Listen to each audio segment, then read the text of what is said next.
ഇടുക്കി ജില്ലയിലെ വാഗമൺ എന്ന സ്ഥലത്ത് മലകൾക്ക് മുകളിലായ ഒരു പള്ളിയുണ്ട്. ഇന്ന് ആ പള്ളിയുടെ സെമിത്തേരിയിൽ ഒരു കുടുംബം വിഷമിക്കുകയാണ്. കാരണം തങ്ങളുടെ കുടുംബത്തിലെ ഏറ്റവും ഇളയ സന്തതിയായ അലക്സിൻ്റെ മരണമായിരുന്നു കാരണം. അലക്സിൻ്റെ ശരീരം അവിടെ അടക്കം ചെയ്തുകൊണ്ട് തന്നെ അവരവരുടെ വിഷമങ്ങൾ പങ്കുവയ്ക്കുകയായിരുന്നു.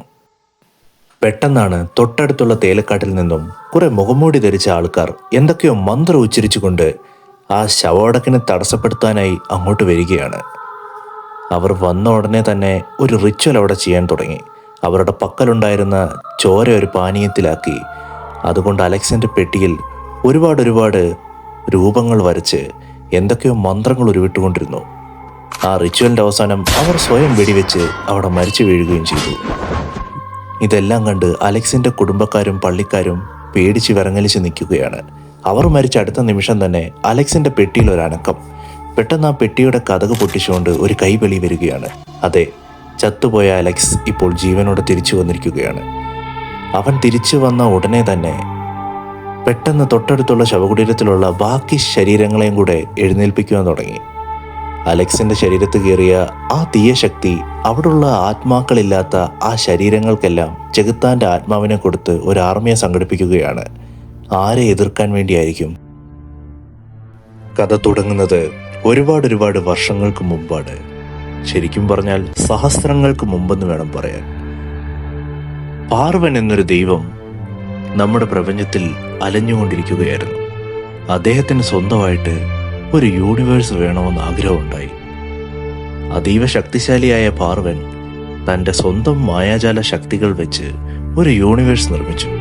ആ യൂണിവേഴ്സിൻ്റെ അൾട്ടിമേറ്റ് പവർ സോഴ്സ് ആയിട്ട് പ്രകൃതിയെ നിർമ്മിച്ചു.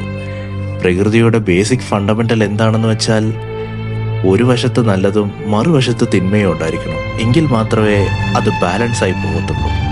നന്മയെ കൺട്രോൾ ചെയ്യാൻ വേണ്ടി ദേവന്മാരെയും തിന്മയെ കൺട്രോൾ ചെയ്യാൻ വേണ്ടി അസുരന്മാരെയും അദ്ദേഹം സൃഷ്ടിച്ചു. ഈ ദേവന്മാരും അസുരന്മാരും തമ്മിൽ ഒരുപാട് വർഷങ്ങളായിട്ട് നീണ്ടു നിൽക്കുന്നൊരു യുദ്ധം തന്നെയുണ്ട്. ഈ യുദ്ധം എന്തിനാണെന്ന് വെച്ച് കഴിഞ്ഞാൽ ദേവന്മാർക്ക് ശക്തി കിട്ടണമെങ്കിൽ ഭൂമിയിലുള്ള മനുഷ്യൻ ദൈവങ്ങളെ വിശ്വസിക്കണം. അസുരന്മാർക്ക് ശക്തി കിട്ടണമെങ്കിൽ ഭൂമിയിലുള്ള മനുഷ്യർ അവരുടെ ഉള്ളിലെ തിന്മയെ വെളിയിൽ കാട്ടണം. പക്ഷെ ദേവന്മാരും അസുരന്മാരും ഈ യുദ്ധത്തിൽ ജയിക്കണമെന്ന് വളരെയധികം ആഗ്രഹിച്ചിരുന്നു. കാരണം ഈ യുദ്ധത്തിന്റെ അവസാനം വിജയിയായിട്ടുള്ളവർക്ക് വലിയ ഒരു വരം തന്നെയാണ് കിട്ടുന്നത്. വരമെന്ന് വെച്ച് കഴിഞ്ഞാൽ ആ യൂണിവേഴ്സിനെ തന്നെ മാറ്റാൻ സാധിക്കുന്നൊരു വരം. The echo of the universe എന്നായിരുന്നു ആ വരത്തിന്റെ പേര്. ആ വരം നേടാൻ വേണ്ടി ദേവന്മാരും അസുരന്മാരും തങ്ങളുടെ കൂട്ടത്തിലുള്ള അനുയായികളെ ഭൂമിയിലേക്ക് അയക്കുകയും അവരെ കൊണ്ട് മനുഷ്യരുടെ ഇടയിൽ ദൈവങ്ങളിലേക്കും ചെകുത്താന്മാരുടെ വഴിയിലേക്കും ചാഞ്ചാട്ടങ്ങൾ ഉണ്ടാക്കുവാൻ ശ്രമിച്ചു. അത് പ്രകൃതിയുടെ ബാലൻസിനെ കളങ്കപ്പെടുത്തുന്ന പോലെയാണ്. കാരണം മനുഷ്യൻ സ്വമേധയാ തീരുമാനിക്കുന്ന വെച്ചാണ് ഈ യുദ്ധത്തിൽ ഇവരുടെ പവർ കൂടുകയും കുറയുകയും ചെയ്യുന്നത്. മറിച്ച് ഇവരാളെ അയച്ച് ഭൂമിയിൽ എന്തെങ്കിലുമൊക്കെ ഒരു മാറ്റം ഉണ്ടാക്കി ഈ യുദ്ധത്തിനിടയ്ക്ക് ഇവരുടെ പവർ കൂട്ടാൻ ശ്രമിച്ചു കഴിഞ്ഞാൽ അതൊരു ഇംബാലൻസിങ് ആണ്. ഈ ഒരു കാര്യം ദേവന്മാരുടെ കൂട്ടത്തിൽ നിന്നും അസുരന്മാരുടെ കൂട്ടത്തിൽ നിന്നും രണ്ടുപേര് കാണുന്നുണ്ടായിരുന്നു. ഒന്ന് ദേവന്മാരുടെ രാജാവിൻ്റെ മകളും രണ്ട് അസുരന്മാരുടെ രാജാവിൻ്റെ മകളുമായിരുന്നു. ഇവർക്ക് രണ്ടുപേർക്കും ഈ രണ്ട് കൂട്ടരും മനുഷ്യരുടെ ഇടയിൽ സ്വാധീനം ചെലുത്തി തങ്ങളുടെ പവർ സിസ്റ്റം കൂട്ടുന്നത് ഇഷ്ടമല്ലായിരുന്നു. അതുകൊണ്ട് തന്നെ ഇതിനെ എങ്ങനെയും തടുക്കണമെന്ന് ഈ രണ്ട് പെൺമനസ്സുകളും ആഗ്രഹിക്കുകയാണ്. അതിനുവേണ്ടി അവർ ഭൂമിയിലേക്ക് വരാൻ തീരുമാനിച്ചു. ഭൂമിയിൽ വന്ന് ദൈവത്തിൻ്റെയും ചെകുത്താൻ്റെയും അനുയായികളെ ഇല്ലാതാക്കാൻ മാത്രം ശക്തനായ ഒരാളെ കണ്ടുപിടിക്കാൻ വേണ്ടിയാണ് അവർ ഭൂമിയിൽ വന്നത്. അവർ ഭൂമിയിൽ വന്ന് കണ്ടുപിടിച്ചോ ഇല്ലയോ എന്നുള്ളത് ബാക്കി കഥയാണ്. ഈ പയ്യൻ ഈ വാഹനാപകടത്തിൽ മരിക്കേണ്ടതായിരുന്നു. എന്നാൽ തലനാരിഴയ്ക്ക് അവൻ രക്ഷപ്പെട്ടത് കൊണ്ട് തന്നെ അവന്റെ മരണം മാറിപ്പോയി. പക്ഷേ അവൻ മരിക്കുമെന്ന് ഉറപ്പായിരുന്നതും അവന്റെ വിധി എഴുതപ്പെട്ടതുമായതുകൊണ്ട് തന്നെ അവനെ കൊണ്ടുപോകാൻ വന്ന മരണത്തിന്റെ ദേവതയ്ക്ക് അതൊരു തലവേദനയായി മാറി. ഉടനെ തന്നെ മരണത്തിന്റെ ദേവത സ്വർഗത്തിലുള്ള തന്റെ കൂട്ടുകാരനായ അഥീനയെ ഫോൺ വിളിച്ചു. അഥീന ദേവന്മാരിൽ ദേവനും അസുരന്മാരിൽ അസുരനുമായ പരമാത്മാവായിരുന്നു. പരമാത്മാവായ അഥീനയോട് പറഞ്ഞു, മനുഷ്യനായ അവനെ നമുക്ക് നേരിട്ട് കൊല്ലാൻ സാധിക്കില്ല. പകരം നീ വന്ന് എങ്ങനെയെങ്കിലും സംസാരിച്ച് അവനെ സ്വയം മരണത്തിലേക്ക് തള്ളിവിടണം അഥീന എന്ന് പറഞ്ഞു. കേട്ട പാടെ കേൾക്കാത്ത പാടെ അഥീന അതേറ്റു. അവൻ ഭൂമിയിലേക്ക് പുറപ്പെട്ടു. ഭൂമിയിൽ എത്തിപ്പെട്ട അദീന അപകടത്തിന്റെ ഷോക്കിലിരിക്കുന്ന ആ പയ്യനെ കണ്ടു. ആ പയ്യൻ മരിക്കാൻ കാരണം തന്നെ അവന്റെ പ്രണയനൈരാശ്യം മൂലം അവൻ അതിവേഗത്തിൽ ഓടിച്ചതായിരുന്നു. പെട്ടെന്ന് തന്നെ ചെറിയ തോതിൽ തന്നെ മന്ത്രശക്തി ഉപയോഗിച്ച് അവന്റെ വേദനകളെല്ലാം അകറ്റി. അതിനുശേഷം അദീന പറഞ്ഞു, മരിച്ചു കഴിഞ്ഞാൽ സ്വർഗത്തിലുള്ള സൗഭാഗ്യങ്ങളും കാര്യങ്ങളും. പക്ഷെ ആ ബാലകന് സ്വർഗത്തിൽ വന്നിട്ട് എന്ത് കിട്ടാനാണ്? തന്റെ പ്രാണസഖി ഭൂമിയിലല്ലേ എന്നാണ് ബാലന്റെ വാദം. അദീന പറഞ്ഞു, സ്വർഗത്തിലെ സ്ത്രീകളെ നീ കാണാത്തതുകൊണ്ടാണ്. നീ കടലമ്മയെ കണ്ടിട്ടുണ്ടോ? അവൻ പറഞ്ഞു, ഇല്ല.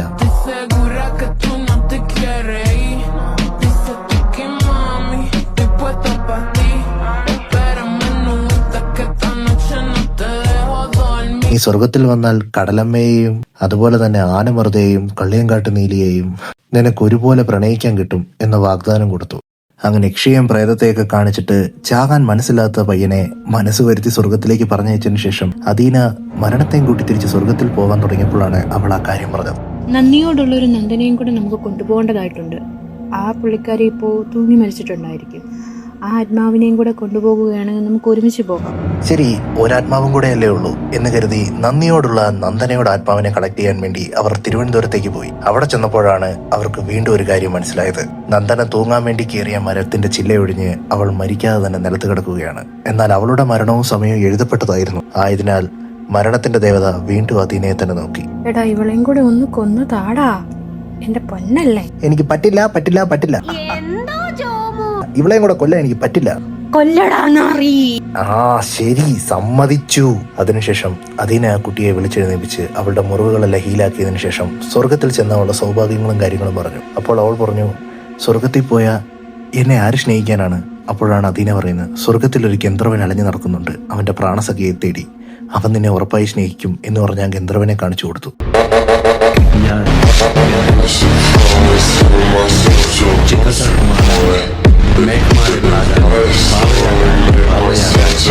ഗന്ധർവനെ കണ്ടപാടെ ആ കുട്ടി ഫ്ലാറ്റായി. പക്ഷെ അവൾ മരിക്കുന്നതിന് മുമ്പായിട്ട് ഒന്നുകൂടെ പറഞ്ഞു, ഒരുപക്ഷെ ഞാൻ നരകത്തിലോട്ടാണോ പോകുന്നെങ്കിലോ? അന്നേരം അദീന പറഞ്ഞു, നീ നരകത്തിൽ പോയാ അവിടെ കാലനുണ്ടാവും. അതെന്റെ കെട്ടിയോനാടാ. ഇതാണ് കാലൻ. പുള്ളിക്കാരൻ ഇപ്പോൾ ഡിവോഴ്സിന്റെ വക്കിൽ എത്തി നിൽക്കുകയാണ്.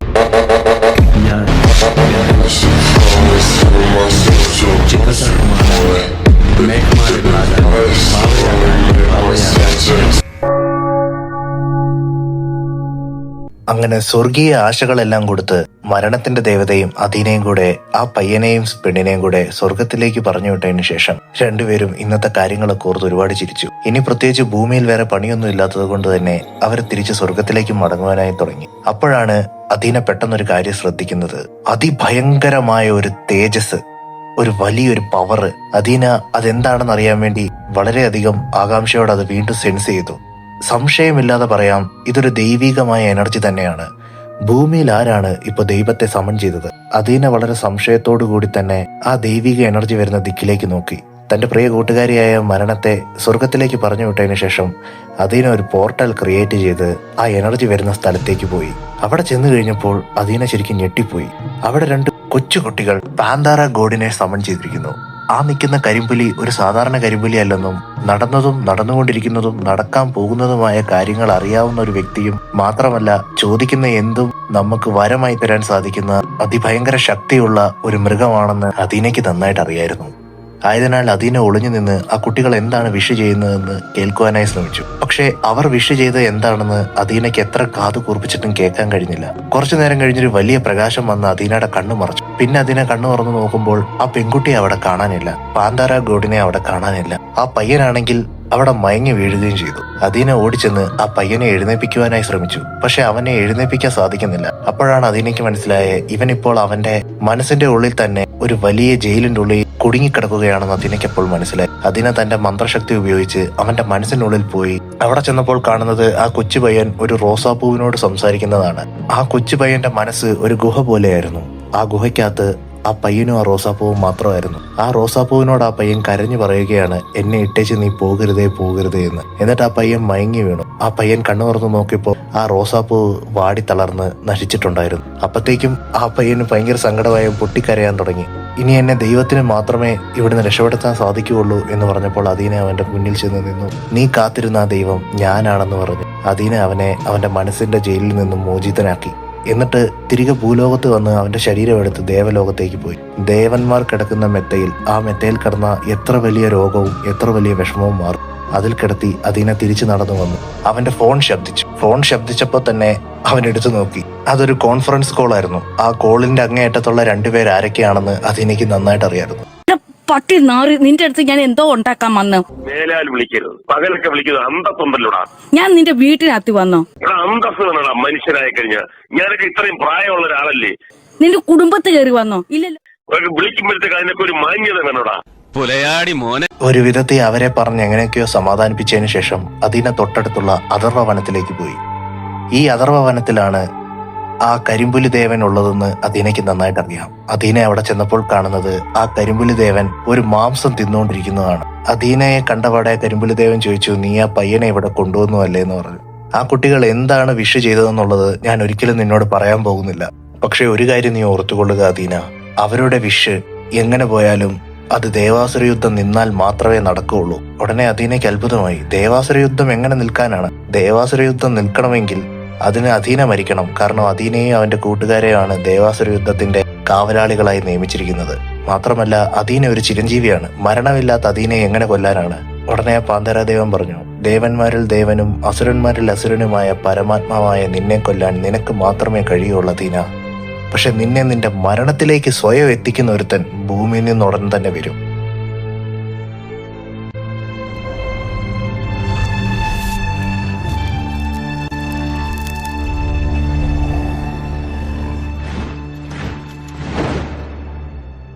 വർഷം 2017. കേരളത്തിന്റെ ഒരു മലയോര ഗ്രാമത്തില് ഒരു പള്ളിയിൽ കുറെ സാത്താൻ സേവക്കാർ കൂടി കുറച്ച് പിള്ളേരെ സാത്താന് ബലി കൊടുക്കാൻ വേണ്ടി തയ്യാറാക്കി വെച്ചിരിക്കുകയായിരുന്നു. ആ കുട്ടികളാണെങ്കിൽ ആരെങ്കിലും തന്നെ ഒന്ന് രക്ഷിക്കുമോ എന്ന് അലമുറയിട്ട് കരയുന്നുണ്ട്. സാത്താന് ബലി കൊടുക്കാൻ വേണ്ടി അവർ ആ കുട്ടികളെ വെട്ടാൻ വേണ്ടി തുടങ്ങുന്ന സമയം ചർച്ചിന്റെ വാതിലും എല്ലാം തുറക്കുകയാണ്. സാത്താൻ സേവക്കാരെല്ലാം പുറകിലേക്ക് തിരിഞ്ഞു നോക്കിയപ്പോൾ ഒരു നിഴൽ അവരെ നോക്കി നടന്നു വരുന്ന കണ്ടു. ആ നിഴലിന്റെ ഒരു കൈയില് ഒരു കോടാലിയും മറ്റേ കയ്യിലൊരു മാസ്കുമാണുള്ളത്. ഞാൻ എൻ്റെ ജീവിതത്തിൽ ഒരുപാട് പാപങ്ങൾ ചെയ്തിട്ടുണ്ട്. എൻ്റെ പാപങ്ങളൊക്കെ എവിടെ കൊണ്ട് ഞാൻ ഒഴുക്കുമെന്ന് പറഞ്ഞിങ്ങനെ നടന്ന സമയത്ത് കുറെ കറുത്ത വസ്ത്രമിട്ട് നിങ്ങളിങ്ങനെ പോകുന്നതുണ്ട്. നിങ്ങളെല്ലാവരും അയ്യപ്പ ഭക്തരാന്ന് പറഞ്ഞാൽ ഞാൻ നിങ്ങളെ പിന്തുടർന്നു വന്നേ. ഇവിടെ വന്നപ്പോഴാണ് മനസ്സിലായത് നിങ്ങൾ അയ്യപ്പന്റെ ഭക്തരല്ല, മറിച്ച് അപ്പനില്ലായ്മയുടെ ഭക്തരാണെന്ന്. അതുകൊണ്ട് തന്നെ നിങ്ങളെ എല്ലാവരെയും ഞാനിപ്പോൾ കൊല്ലാൻ പോവുകയാണ് എന്ന് പറഞ്ഞ് ആ യുവാവ് ആ ചുവന്ന മാസ്ക് എടുത്ത് ധരിച്ചു. എന്നിട്ട് അവിടെയുള്ള സാത്താ സേവക്കാർക്ക് ഐശ്വര്യമായിട്ട് അവൻ അവന്റെ നടുവിരൽ പ്രണാമം കാണിച്ചു കൊടുത്തു. സാത്താ സേവക്കാരിൽ ഒരുത്തൻ തോക്ക് വെച്ച് അവന്റെ നടുവിരൽ നോക്കി വെടിവെച്ചു. ആ വിരൽ മുറിഞ്ഞറ്റുപോയി. അവരെല്ലാവരും ആർത്തട്ടഹസിച്ചു. എന്നാൽ ആ ചിരിക്ക് അധികം ആയുസ് ഉണ്ടായിരുന്നില്ല. കാരണം അവരെ എല്ലാവരെയും അമ്പരിപ്പിച്ചുകൊണ്ട് മുറിഞ്ഞുപോയ ആ വിരലിന്റെ സ്ഥാനത്ത് പുതിയൊരു നടുവിരൽ കിളുത്തു വന്ന് അവരെ വീണ്ടും നടുവിരൽ പ്രണാമം കാണിച്ചുകൊണ്ടിരുന്നു. സ്വാമി ശരണം. എന്നിട്ട് അവിടെ യുദ്ധം തുടങ്ങി. സാത്താ സേവക്കാർ തോക്കുകൊണ്ടും കത്തിക്കൊണ്ടും കടപ്പാര കൊണ്ടും ഒക്കെ അവനെ വെട്ടുകയും കുത്തുകയും ചെയ്താൽ അവന്റെ ദേഹത്ത് ഉണ്ടാകുന്ന മുറിവുകളെല്ലാം നിമിഷ നേരങ്ങൾക്ക് കൊണ്ട് തന്നെ ഹീലാവുകയാണ്. എന്നാൽ അവൻ തിരിച്ചടിക്കുന്ന ഓരോ അടിക്കും തിരിച്ചെഴുന്നേറ്റ് വരാൻ പറ്റത്തില്ലാത്തതക്കവണ്ണം ഭയങ്കര ശക്തിയിലായിരുന്നു. അങ്ങനെ ഏറെക്കുറെ എല്ലാവരെയും കൊന്ന് അവസാനത്തെ സാത്താ സേവക്കാരൻ മാത്രമായി. ആ സാത്താ സേവക്കാരൻ അവനോട് കെഞ്ചാൻ വേണ്ടി തുടങ്ങി. എനിക്ക് 15 വയസ്സേ ഉള്ളൂ. എന്നാ നിന്നെ 15 വട്ടം ഞാൻ വെട്ടൂടാ. പക്ഷേ ആ സാത്താ സേവക്കാരനെ അത്ഭുതപ്പെടുത്തിക്കൊണ്ട് ആ യുവാവ് ആ കോടാലി താഴെ ഇട്ടു. എന്നിട്ട് അവൻ അവന്റെ 2 മുഷ്ടികളും കൂടെ ചുരുട്ടി. എന്നിട്ട് അവനെ അവിടെ ഇട്ട് ഇടിച്ചിടിച്ച് ഇഞ്ച പരുവാക്കി അവന്റെ പെടലി തിരിയുന്ന ലെവലിന് ഇടിച്ച് അവനെ കൊന്നു. അങ്ങനെ അവസാനത്തെ സാത്താ സേവക്കാരനെയും കൊന്ന് ആ യുവാവ് ആ മാസ്ക് ഊരി. എന്നിട്ട് പേടിച്ചിരിക്കുന്ന കുട്ടികളെ എല്ലാം വിളിച്ച് ചർച്ചിന്റെ വെളിയിൽ വന്നു. എന്നിട്ട് പോലീസ് സ്റ്റേഷനിൽ വിളിച്ച് ഇന്നപോലെ ഇവിടെ കുറെ പേരെ ആരോ വന്ന് കൊന്നെന്നും കുറെ കുട്ടികൾ ഇവിടെ ഉണ്ടെന്നും ഇൻഫോം ചെയ്തു. എന്നിട്ട് അവൻ പോകാൻ വേണ്ടി തുടങ്ങി. അപ്പോൾ ആ കുട്ടികളെല്ലാവരും അവന്റെ പേരെന്താണെന്ന് ചോദിച്ചപ്പോൾ എന്റെ പേര് എയ്സ് ഓഡീസി എന്നാണെന്ന് പറഞ്ഞ് ഒരു പോർട്ടൽ ഓപ്പൺ ആക്കിയിട്ട് ആ യുവാവ് അവിടുന്ന് മറിഞ്ഞു. ആ പോർട്ടൽ കടന്ന് അവൻ നേരെ ചെന്നെത്തിയത് ഒരു റെയിൽവേ സ്റ്റേഷനിലേക്കാണ്. അതൊരു സാധാരണ റെയിൽവേ സ്റ്റേഷൻ അല്ല, മറിച്ച് കാലചക്രത്തിൽ ഓടുന്ന ട്രെയിനുള്ള റെയിൽവേ സ്റ്റേഷനാണ്. അതെ, ടൈം ട്രാവൽ. അവിടെ കൗണ്ടറിൽ ഇരിക്കുന്ന ആള് ഏത് കാലഘട്ടത്തിലോട്ടാണ് ടിക്കറ്റ് വേണ്ടതെന്ന് ചോദിച്ചു. എയ്സ് അയാളോട് പറഞ്ഞു, എനിക്ക് 2099 ടിക്കറ്റ് വേണ്ടതെന്ന് പറഞ്ഞു. ആ ടിക്കറ്റും മേടിച്ച് ട്രെയിനിൽ കയറി എയ്സ് ഇരുന്നൊരു സിഗരറ്റ് കത്തിച്ചു. ചുറ്റും നോക്കിയപ്പോൾ ദേവന്മാരും അസുരന്മാരും ഒക്കെയാണ് ആ ട്രെയിനിൽ ഇരിക്കുന്നത്. ഈ ട്രെയിൻ ദേവലോകത്തുള്ളവരാണ് ഉപയോഗിക്കുന്നത്. ഇവർ ഈ ട്രെയിൻ മൂലം മരിച്ചുപോയ ആത്മാക്കളെയെല്ലാം അവരവരുടെ കാലഘട്ടത്തിൽ കൊണ്ടുപോയി ജനിച്ചപ്പോൾ തൊട്ട് മരിക്കുന്നോടം വരെയുള്ള തെറ്റുകളെല്ലാം നോക്കി നിർത്തി അതിന്റെ തെളിവെടുത്താണ് നരകത്തിൽ അവരുടെ ശിക്ഷയെല്ലാം കുറിക്കുന്നത്. ഇതെല്ലാം കണ്ടിട്ട് എയ്സ് തന്റെ സ്ഥിരം ഹോബിയായ വെളിയിലെ കാഴ്ചകളിലേക്ക് നോക്കി. കാലചക്രത്തിലൂടെ ഓടുന്ന ട്രെയിൻ ആയതുകൊണ്ട് തന്നെ ആ ട്രെയിൻ ഓടുമ്പോൾ ചെറിയ വീടുകളെല്ലാം മുന്നോട്ട് പോകും തോറും വലിയ ബിൽഡിംഗ് ആയി മാറി. പിന്നീട് അതൊരു സൈബർ പങ്ക് ലെവൽ സിറ്റികളിലേക്ക് മാറി. അങ്ങനെ എയ്സിന് ഇറങ്ങേണ്ട സ്റ്റോപ്പ് വിളിച്ചു പറഞ്ഞു. 2099 എയ്സിന്റെ സ്റ്റോപ്പിലെത്തി. എയ്സ് ട്രെയിനിൽ നിന്ന് വെളിയിറങ്ങി. അവൻ എന്നിട്ട് പോർട്ടൽ വെച്ച് അവന്റെ നാട്ടിലേക്ക് പോയി. 2099 കൊച്ചി. 2030 വേൾഡ് വാർ 3 നടന്നത്. വേൾഡ് വാർ 3 ശേഷം ഭൂമി മൊത്തം ന്യൂക്കിന്റെ സാന്നിധ്യം ഉള്ളതുകൊണ്ട് തന്നെ ആൾക്കാരുടെ പോപ്പുലേഷൻ വളരെയധികം കുറഞ്ഞു. അങ്ങനെ മിച്ചമുണ്ടായിരുന്ന ആൾക്കാരെല്ലാം ഹാബിറ്റബിൾ സോണിലേക്ക് മാറി. മാത്രമല്ല വേൾഡ് വാർ 4ഉം 5ഉം എല്ലാം നമ്മൾ നടത്തിയിരുന്നത് ഏലിയൻസുമായിട്ടാണ്. അവസാനം ഏലിയൻസും റോബോട്ടും ഒക്കെ ആയിട്ട് നമ്മൾ ഇവിടെ നിന്ന് സെറ്റിലായി. ഇതാണ് 2099 കൊച്ചി.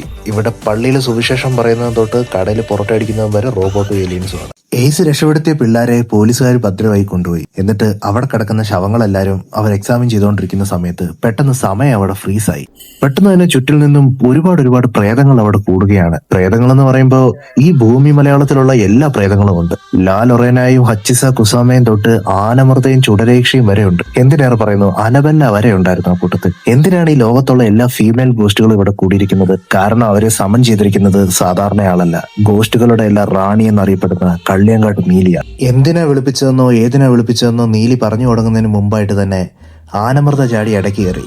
നീ എന്തിനാണ് ഞങ്ങൾ യക്ഷികളെ എല്ലാവരും ഇവിടെ വിളിച്ചു കൂട്ടിയത്?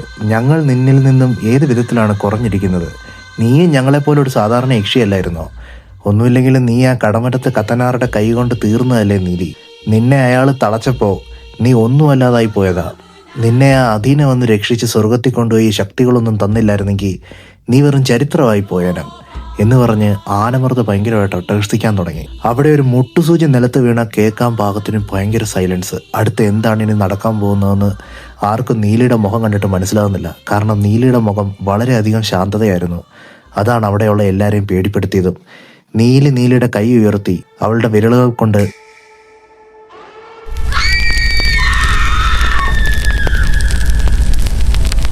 ആനമർദ്ദം നിന്ന് കത്താൻ തുടങ്ങി. ഇത് കണ്ട് അവിടെ നിൽക്കുന്ന എല്ലാ യക്ഷികളും പേടിച്ച് വിറങ്ങലിച്ചു. നീലിയാണ് യക്ഷികളുടെ എല്ലാം റാണി എന്നുള്ളതിൽ അവിടെ ആർക്കും ഇനി ഒരു സംശയം ഉണ്ടാകാൻ പോകുന്നില്ല ഒരു കാലത്തും. നീലി തന്റെ കൈ ഉയർത്തി ആനമർദ്ദയുടെ എല്ലിലേക്ക് കാണിച്ചു. ആനമർദ്ദയുടെ തലയോട്ടി പറന്നു വന്ന് നീലിയുടെ കയ്യിലിടുന്നു. നീലി അത് ഒറ്റ അമക്കലിന് തന്നെ പൊടിച്ച് പൊടിയാക്കി. എന്നിട്ട് ആ പൗഡർ വിരളിൽ തോണ്ടിയെടുത്ത് മൂക്കിലോട്ട് വലിച്ചു കയറ്റി. എന്നിട്ട് തന്റെ യക്ഷിപ്പടയുടെ മുന്നിലേക്ക് നടന്നു ചെന്ന് നീലി അവരെ എന്തിനാണ് വിളിപ്പിച്ചതെന്നുള്ള കാര്യം പറഞ്ഞു. ഇതിപ്പോ കുറേയായി ആരോ എനിക്ക് വരേണ്ട ബലിയൊക്കെ തടുക്കുന്നു. അവനെ ജീവനോടെ കൊണ്ടുവരുന്നവർക്ക് ഇടുക്കി ഡാമിലെ കെട്ടിക്കിടക്കുന്ന ചോര മുഴുവൻ ഞാൻ തരും. ഇത് കേട്ട് എല്ലാവർക്കും അത്ഭുതം. കാരണം ഇത് നീലിക്ക് മാത്രം സാധ്യമാവുന്നൊരു കാര്യമാണ്. കേരളത്തിന്റെ ഇടുക്കി ജില്ലയിലെ ഇടുക്കി ഡാമിൽ എത്രത്തോളം വെള്ളമുണ്ടോ ആ വെള്ളത്തെ എല്ലാം ചോര കൊണ്ട് റീപ്ലേസ് ചെയ്തത് നീലിയാണ്. ഇപ്പോൾ അവൾ അതാണ് എല്ലാവർക്കും പാരിതോഷികമായി കൊടുക്കുന്നത്. അതുകൊണ്ട് എന്ത് വില കൊടുത്തും ഇത് ചെയ്തവനെ കണ്ടുപിടിക്കാൻ വേണ്ടി എല്ലാ യക്ഷികളും അവിടെ വെച്ച് തന്നെ ഒരു ശപഥമെടുത്തു. പക്ഷെ ആർക്കും എവിടെ പോയി തേടണമെന്നോ എങ്ങനെ തേടണമെന്നോ ഒന്നും അറിയില്ല. പക്ഷെ ആ കൂട്ടത്തിൽ ഒരാൾക്ക് മാത്രം അതറിയായിരുന്നു. ആ യക്ഷിയുടെ പേര് നളേബ എന്നായിരുന്നു. നളേബ എന്നാൽ കർണാടകയിലെ ഒരുതരം പ്രേതമാണ്. ഇവൾക്ക് മാത്രം ഒരാളുടെ ചോര നക്കിക്കഴിഞ്ഞാൽ അയാൾ ആരാണെന്നും എന്താണെന്നും എവിടുന്നാ വന്നതെന്നും കണ്ടുപിടിക്കാനുള്ള ശക്തിയുണ്ട്. കാരണം അവളുടെ മെയിൻ പവർ എന്ന് പറയുന്നത് തന്നെ ആൾക്കാരുടെ മനസ്സിനുള്ളിൽ കയറി അവരെ വശീകരിച്ച് അവരുടെ സീക്രട്ടുകൾ മുഴുവൻ വെളിയിൽ കൊണ്ടുവരുന്നതായിരുന്നു. അവൾ ആ രക്തം ഒന്ന് നക്കിയപ്പോൾ തന്നെ അത് ആരാ ചെയ്തതെന്നും എവിടുന്നാ ചെയ്തതെന്നും മനസ്സിലായി. അവളാണ് ഈ ദൗത്യം പൂർത്തീകരിക്കാൻ പോകുന്നതെന്നും നീലിയുടെ കയ്യിൽ നിന്ന് പാരിതോഷികം വാങ്ങാൻ പോകുന്നതെന്നും അഹങ്കാരത്തോടെ ചിരിച്ചു. എന്നിട്ട് അവിടെയുള്ള എല്ലാ യക്ഷികളും നീലിയുടെ കയ്യിൽ മുത്ത വിട്ടുകൊണ്ട് ഭവ്യതയോടെയും വിനയത്തോടെയും അവിടെ നിന്ന് പോയി. കൂടെ ഈ യുദ്ധം ഓൾറെഡി ജയിച്ചു എന്ന മട്ടിൽ നളേബായും പോയി. ട്രെയിൻ ഇറങ്ങിയ എയ്സ് നേരെ ചെന്ന് കയറിയത് അവന്റെ സ്വന്തം വീടായ ഒഡീസി ഹോട്ടലിലാണ്. വേൾഡ് വാർ 5ഉം ഏലിയൻ ഇൻവേഷനും എല്ലാം കാരണം ജനങ്ങളെല്ലാവരും കേരളത്തിലാണ് തിങ്ങിപ്പാർത്തിരുന്നത്. അതും ഒരുപാട് ജനങ്ങളൊന്നുമില്ല, കൂടിപ്പോയാൽ ഒരു 6 കോടി ജനങ്ങൾ കാണും. അതുകൊണ്ട് തന്നെ നിങ്ങൾക്ക് ഈ കൊച്ചിയിലെ എല്ലാത്തരം റേസുകാരെയും കാണാം.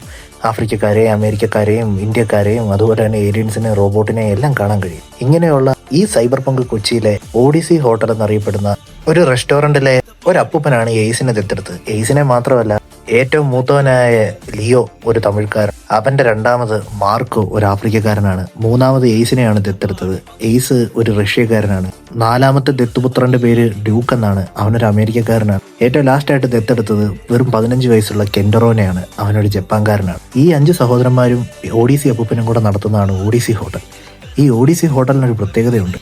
സൈബർ പങ്ക് കൊച്ചിയിൽ നഷ്ടപ്പെട്ടു പോയ ഒന്നുണ്ട്, അതാണ് സംസ്കാരം. എത്രയൊക്കെ ടെക്നോളജികൾ വളർന്നെന്ന് പറഞ്ഞാലും എത്രയൊക്കെ മനുഷ്യൻ മാറിയെന്ന് പറഞ്ഞാലും മനുഷ്യരുടെ ഉള്ളിൽ നിന്ന് വിട്ടുപോകാത്തൊരു വികാരമുണ്ട്, നൊസ്റ്റാൾജിയ.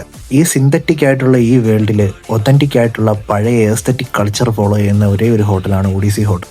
ഇവിടെ ഇന്ന് നിങ്ങൾക്ക് തൂശനില വിരിച്ച ചോറ് കിട്ടും, ബിരിയാണി കിട്ടും എന്ന് വേണ്ട സകലതും. അതുകൊണ്ട് തന്നെ കൊച്ചി നഗരത്തിലെ ജനങ്ങൾക്ക് എല്ലാവർക്കും, ഏലിയൻസിനും റോബോട്ടിനും ഉൾപ്പെടെ എല്ലാവർക്കും വലിയ കാര്യമാണ് ഒഡീസി അപ്പൂപ്പന്. അങ്ങനെ എയ്സ് അവന്റെ അന്നത്തെ മിഷൻ കഴിഞ്ഞിട്ട് തിരിച്ച് ഒഡീസി ഹോട്ടലിൽ ചെന്നപ്പോഴത്തേക്ക് കാണുന്ന കാഴ്ച, കൗണ്ടറിലിരിക്കുന്ന തന്റെ കൊച്ചനുജനായ കെൻഡറോ മുഖം വീർപ്പിച്ചിരിക്കുന്നു. തൊട്ടടുത്തിരിക്കുന്ന മറ്റൊരനുജൻ ഡ്യൂക്ക് ആണെങ്കിൽ കരഞ്ഞുകൊണ്ടിരിക്കുന്നു. എയ്സ് എന്താണ് കാര്യമെന്ന് തിരക്കി. അന്നേരം കെൻഡറോ പറഞ്ഞു, ഇവനെ ആ ഏലിയൻ കോളനിയിലെ പിള്ളേർ വന്ന് ഇടിച്ചു ചേട്ടാ. അന്നേരം എയ്സ് ചോദിച്ചു, ഏലിയൻ കോളനിയിലെ പിള്ളേർ എന്തിനാ ഇവനെ ഇടിക്കുന്നത്? അന്നേരമാണ് കെൻഡറോ പറയുന്നത്, ഈ ഡ്യൂക്ക് ഏലിയൻ കോളനിയിലുള്ള ഒരു പെണ്ണിനെ വളയ്ക്കാൻ വേണ്ടി അവളുടെ അടുത്ത് പോയിട്ടൊരു പിക്കപ്പ് ലൈൻ പറഞ്ഞു. ആട്ടെ, എന്താവാൻ പറഞ്ഞു പിക്കപ്പ് ലൈൻ? പട്ടിക്കൊണ്ട് തീട്ടം, ആടിനോട്ട് കാട്ടം, എനിക്കിതിനോട് ഇഷ്ടം. ഇത് കേട്ട് എയ്സിന് ചിരിയാണ് വന്നത്. പക്ഷെ ഡ്യൂക്ക് ഇരുന്ന് കരച്ചില്ല. എന്റെ പൊന്നു ചേട്ടായി, 2 കണ്ണുകൊണ്ട് തന്നെ ഒരു പെണ്ണിനെ നോക്കിയാൽ ഞാൻ വീഴും. അവക്ക് 6 കണ്ണുണ്ടായിരുന്നു, പിന്നെ എങ്ങനെയാ ഞാൻ വീഴായിരിക്കുക? ഇതൊക്കെ കേട്ട് എയ്സ് ഇങ്ങനെ ചിരിച്ചിരുന്നു. എന്നിട്ട് ചോദിച്ചു, എവിടെ ബാക്കിയുള്ളവരെല്ലാം എവിടെ? അന്നേരം കെൻഡറോ പറഞ്ഞു, വലിയേട്ടന് ഒഡീസി അപ്പൂപ്പനും കൂടെ പള്ളിയിലേക്ക് പോയേക്കുകയാണ്. ഉടനെ എയ്സ് പറഞ്ഞു, ഇന്ന് ഞായറാഴ്ചയല്ലേ? ഉടനെ കെൻഡറോ ചോദിച്ചു, എയ്സ് ചേട്ടായിക്ക് പള്ളിയിലൊന്നും പോകണ്ടേ? അന്നേരം എയ്സ് പറഞ്ഞു, ഞാനിപ്പോ പള്ളിയിൽ നിന്നാണല്ലോ വരുന്നേ എന്നൊക്കെ പറഞ്ഞ് ഇരുന്നു. എന്നിട്ട് എയ്സ് ചോദിച്ചു, ചേട്ടാ മാർക്കോ ചായനോടെ? അന്നേരമാണ് കെൻഡറോ ഞെട്ടുന്നു, അയ്യോ മാർക്കോ ചായൻ ഏലിയൻ കോളനിയിൽ ബിരിയാണി ഡെലിവറി ചെയ്യാൻ പോയിരിക്കുകയാണ്. അന്നേരം എയ്സ് ഒന്ന് ഞെട്ടു. ഇന്നേരം ഏലിയൻ കോളനിയിലെ ആൾക്കാരെല്ലാരും ഒഡീസി ബ്രദേഴ്സ് അവിടെ റിവെഞ്ച് എടുക്കാൻ വരുമെന്നും കാത്തിരിക്കുകയായിരിക്കും. അന്നേരമാണ് ഇതൊന്നും അറിയാതെ മാർക്കോ അങ്ങോട്ട് കയറി ചെല്ലുന്നത്. മാർക്കോ ആണെങ്കിൽ ഊമയായതുകൊണ്ട് ചോദ്യം പറച്ചിലൊന്നും കാണുകയല്ല, എടുത്തുടനെ ഇടിയായിരിക്കും. ഇതേ സമയം ഒരു പാവത്തെ പോലെ മാർക്കോ നടന്ന് ഏലിയൻ കോളനിയിലൂടെ നടക്കുകയാണ്, ഒരു കേസ് ബിരിയാണിയും പിടിച്ചുകൊണ്ട്. ഏലിയൻ കോളനിയിലുള്ള എല്ലാവരും അവനെ തന്നെ നോക്കി. ഒഡീസി ബ്രദേഴ്സിലെ രണ്ടാമനും ഏറ്റവും ശക്തനുമായ മാർക്കോസ് ആണ് വരുന്നത്. അവൻ ഇടി തുടങ്ങിക്കഴിഞ്ഞാൽ ഒന്നൊന്നര ഇടിയാന്ന് അവിടെയുള്ള എല്ലാവർക്കും അറിയാം. മാർക്കോ നടന്നു വന്ന് ആ ബിരിയാണിയുടെ കേസ് അവിടെ കൊടുത്തു. എന്നിട്ട് തിരിച്ചു നടക്കാൻ വേണ്ടി തുടങ്ങി. അന്നേരമാണ് കെൻഡറോ സ്വന്തമായിട്ട് നിർമ്മിച്ച ഏഞ്ചൽ എന്ന് പറയുന്ന എയോട് പറയുന്നത്, നീ മാർക്കോ ചായനെ വിളിച്ചിട്ട് ആ ബിരിയാണിയുടെ ഓർഡർ ക്യാൻസൽ ആയെന്ന് പറഞ്ഞ് തിരിച്ചു വരുത്തിക്ക്, ഞങ്ങളിപ്പോൾ അങ്ങോട്ടേക്ക് വരാമെന്ന് പറഞ്ഞു. എന്നാൽ ഈ ഏഞ്ചൽ ആളൊരു കുഴപ്പക്കാരിയാണ്. ഏഞ്ചല് മാർക്കോയുടെ ഫോണിലേക്ക് വിളിച്ചു. മാർക്കോ ഫോൺ എടുത്തിട്ട് ലൗഡ് സ്പീക്കറിൽ വെച്ചു. ഏലിയൻസ് എല്ലാം ചുറ്റിനും കേട്ടോണ്ടിരിക്കുകയാണ്. മാർക്കോ ചായ, ആ ഏലിയൻസ് എല്ലാരും കൂടെ നമ്മുടെ ഡ്യൂക്കിനെ എടുത്തിട്ട് ഇടിച്ചിട്ടുണ്ട്. മാർക്കോ ചായനെ അമ്മ ഇടിക്കാൻ വേണ്ടി ഇരിക്കുക, അതുകൊണ്ട് എല്ലാണത്തിനും തീർത്തോളാൻ പറഞ്ഞു. അത് അവിടെ വന്ന സകലമാന ഏലിയൻസും കേട്ടു, മാർക്കോയും കേട്ടു. അവിടെ വന്നൊരു കുട്ടി ഏലിയൻ ഓടി വന്നൊരു കമ്പി കഷ്ണമായിട്ട് മാർക്കോയുടെ കാലിനിട്ടടിച്ചു. മാർക്കോയുടെ കാലൊടിയുന്നതിന് പകരം ആ കമ്പി കഷ്ണം വളഞ്ഞു. ഉടനെ ആ ഏലിയൻ പറഞ്ഞു, അണ്ണാ കുറെ നേരമായിട്ട് ഞാനിത് വളയ്ക്കാൻ നോക്കുമായിരുന്നു, ഇത് വളച്ചു തന്നതിന് നന്ദിയുണ്ട് കേട്ടോ എന്ന് പറഞ്ഞ് തിരിച്ചു തുടക്കാൻ വേണ്ടി തുടങ്ങിയപ്പോൾ അവന്റെ കോളറിൽ ഒരു പിടി വീണു. അവിടെ തുടങ്ങിയ അടിയാണ്. അടി എന്നൊക്കെ പറഞ്ഞാൽ കിൻഡല് കണക്കിന് അടി. മാർക്കോസ് ഇടിക്കുന്ന ഓരോ ഇടിയും കുറഞ്ഞ പക്ഷെ ഒരു 10 പേരെങ്കിലും തെറിച്ചു പോകുന്നുണ്ട്. അങ്ങനെ ഇടി ഇങ്ങനെ പെരുമ്പറ കൊണ്ടോണ്ടിരിക്കുന്ന സമയത്ത്, എടാ ഇനി നമ്മുടെ കയ്യിൽ ഇനി എത്ര പേരുണ്ട്? നമ്മുടെ കയ്യിൽ ഒരു 200 പേര് കാണും. എടാ പോയ ഒരു 500 പേരെയും വിളിച്ചോണ്ട് പോടാ, അല്ലേ അവൻ എല്ലാ ഇടത്തിനെ അടിച്ചുറക്കും എന്ന് പറഞ്ഞു തീരുകയും മാർക്കോയുടെ ബലിഷ്ഠമായ കൈകൾ വന്ന് അവന്മാരുടെ കഴുത്തെ പിടിച്ചു. തിടുക്കപ്പെട്ട് എയ്സും കെൻഡറോയും ഒക്കെ അവിടെ ഓടി ചെല്ലുമ്പോൾ കാണുന്ന കാഴ്ച, കുമിഞ്ഞുകൂടി കിടക്കുന്ന ഏലിയൻ കോളനി നിവാസികളുടെ ബോഡിയുടെ മണ്ടയിരുന്ന അവന്മാർക്ക് ഡെലിവറി ചെയ്യാൻ കൊണ്ടുവന്ന ബിരിയാണി മാർക്കോ ഇരുന്ന് കഴിക്കുന്നതാണ്. മാർക്കോ കഴിച്ചു കഴിഞ്ഞിട്ട് ആംഗ്യ ഭാഷ ചോദിച്ചു, എന്തിനാണ് ഡ്യൂക്കിനെ ഇവന്മാർ ഇടിച്ചത്? അന്നേരം ഡ്യൂക്ക് നൈസായിട്ട് വലിയ വേണ്ടി തുടങ്ങി. അന്നേരം കെൻഡറോ പറഞ്ഞു, ഇവൻ അവിടെ ഉള്ള ഒരു ഏലിയൻ ചിക്കിനോട് അനാവശ്യമായിട്ട് പറഞ്ഞു. അവിടെ ഡ്യൂക്ക് പറഞ്ഞു, ഞാൻ അങ്ങനെ പറഞ്ഞെന്ന് പറഞ്ഞു മാർക്കോ ചായൻ അത് എന്നോട് ക്ഷമിക്കും, മാർക്കോ ചായൻ എന്നെ അറിയാം അല്ലേ മാർക്കോ ചായ, ശരി എന്നാ ഞാൻ പോവാ എന്ന് പറഞ്ഞ് ഡ്യൂക്ക് തിരിച്ചു കിടക്കാൻ തുടങ്ങിയത് അവന്റെ കോളറയിൽ അതേ പിടി വീഴും. അതിനുശേഷം പള്ളി കഴിഞ്ഞ് വന്ന ഒഡീസി അപ്പൂപ്പനും വലിയേട്ടനും ഒക്കെ ഈ കാര്യങ്ങളൊക്കെ പറഞ്ഞ് ചിരിച്ചു. എന്നിട്ട് അവർ ചോദിച്ചു, നിങ്ങളെന്താ പള്ളി കഴിഞ്ഞ് ഉച്ചയ്ക്ക് വരാമെന്ന് പറഞ്ഞിട്ട് രാത്രി ആയല്ലോ വന്നപ്പോഴെന്ന് ചോദിച്ചു. അന്നേരമാണ് ഒഡീസി അപ്പൂപ്പൻ പറയുന്നത്, ഞങ്ങൾ രണ്ടും കൂടെ ഒരു ഷോർട്ട് കട്ട് എടുത്ത് അവസാനം വഴി തെറ്റിപ്പോയി. പിന്നെ ഞങ്ങളുടെ ഗ്രഹപ്പഴയ്ക്ക് തലയിൽ പച്ച മുടിയുള്ള ഒരുത്തനോട് പോയി വഴി വീണ്ടും ചോദിച്ചു. അവൻ ഞങ്ങളെ അടുത്ത പ്ലാനറ്റിൽ കൊണ്ട് വിട്ടില്ലെന്നുള്ള അവസാനം എങ്ങനെയൊക്കെയോ ഇവിടെ വന്നു. ഒഡീസി ഹോട്ടലിൽ മിച്ചം വന്ന ബിരിയാണി ആ ചെമ്പിന്നെടുത്ത് എല്ലാവരും കഴിക്കുന്ന പതിവ് പരിപാടി തുടങ്ങി. പക്ഷെ എയ്സ് മാത്രം അവിടെ ഇല്ലായിരുന്നു. അന്നേരം ഒഡീസി അപ്പൂപ്പൻ പറഞ്ഞ എയ്സ് എന്ത് ചെയ്യുന്നു? ഉടനെ കെൻഡറോ പറഞ്ഞ് അവൻ ടെറസിലായിരിക്കുമെന്ന്. നീ പോയി എയ്സിനെ വിളിച്ചിട്ട് വരാൻ പറഞ്ഞു.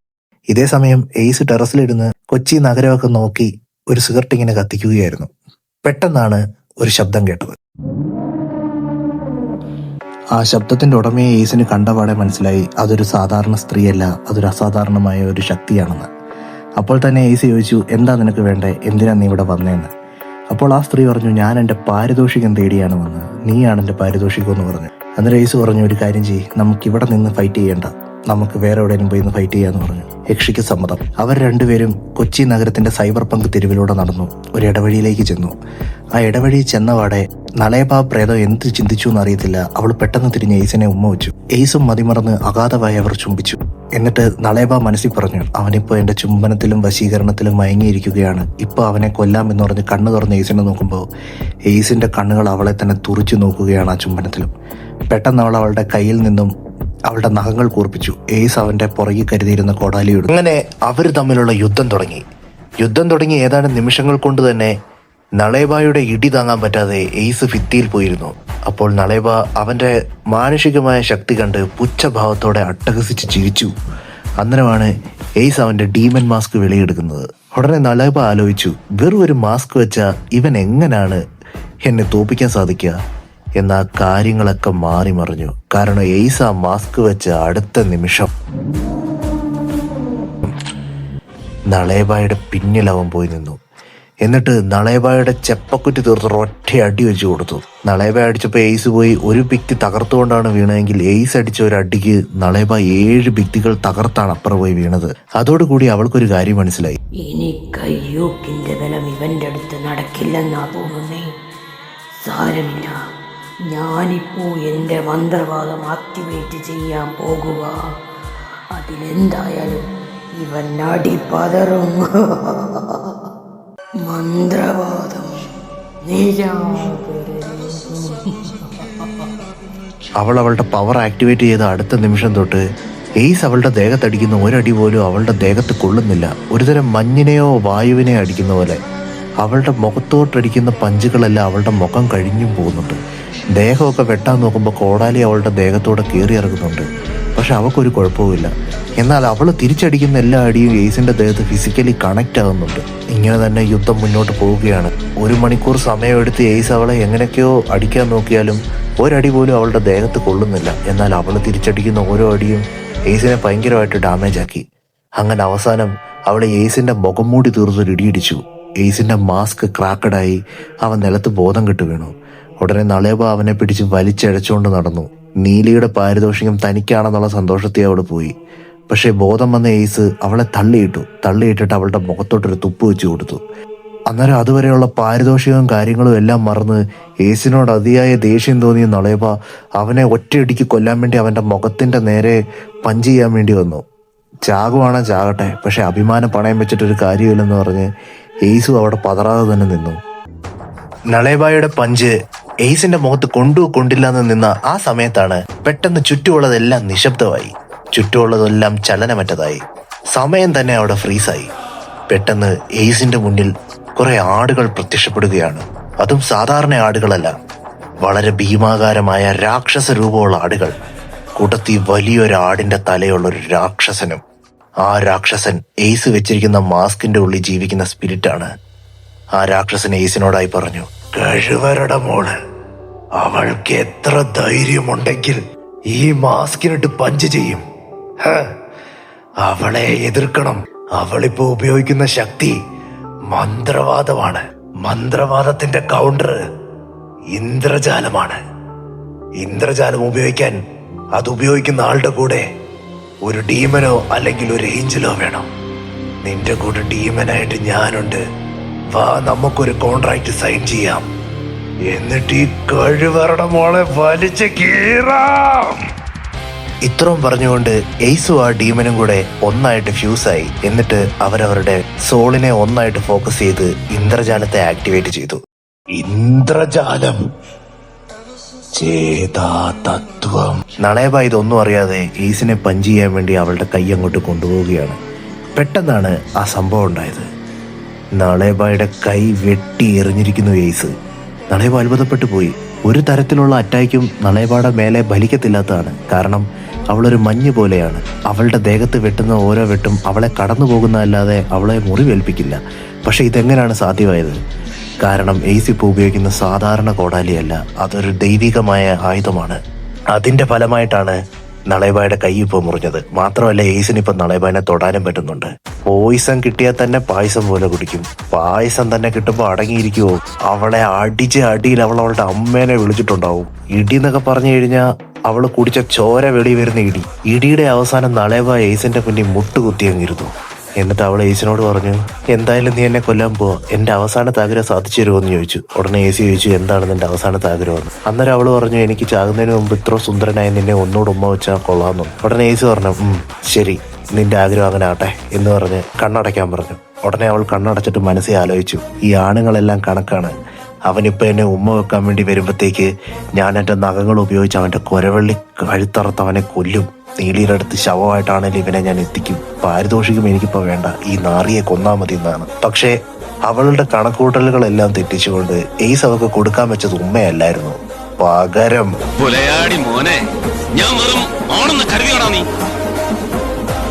അതെ, നളേബായുടെ തലവെട്ടി എറിഞ്ഞതിന് ശേഷം എയ്സ് അവിടെ കിടന്ന്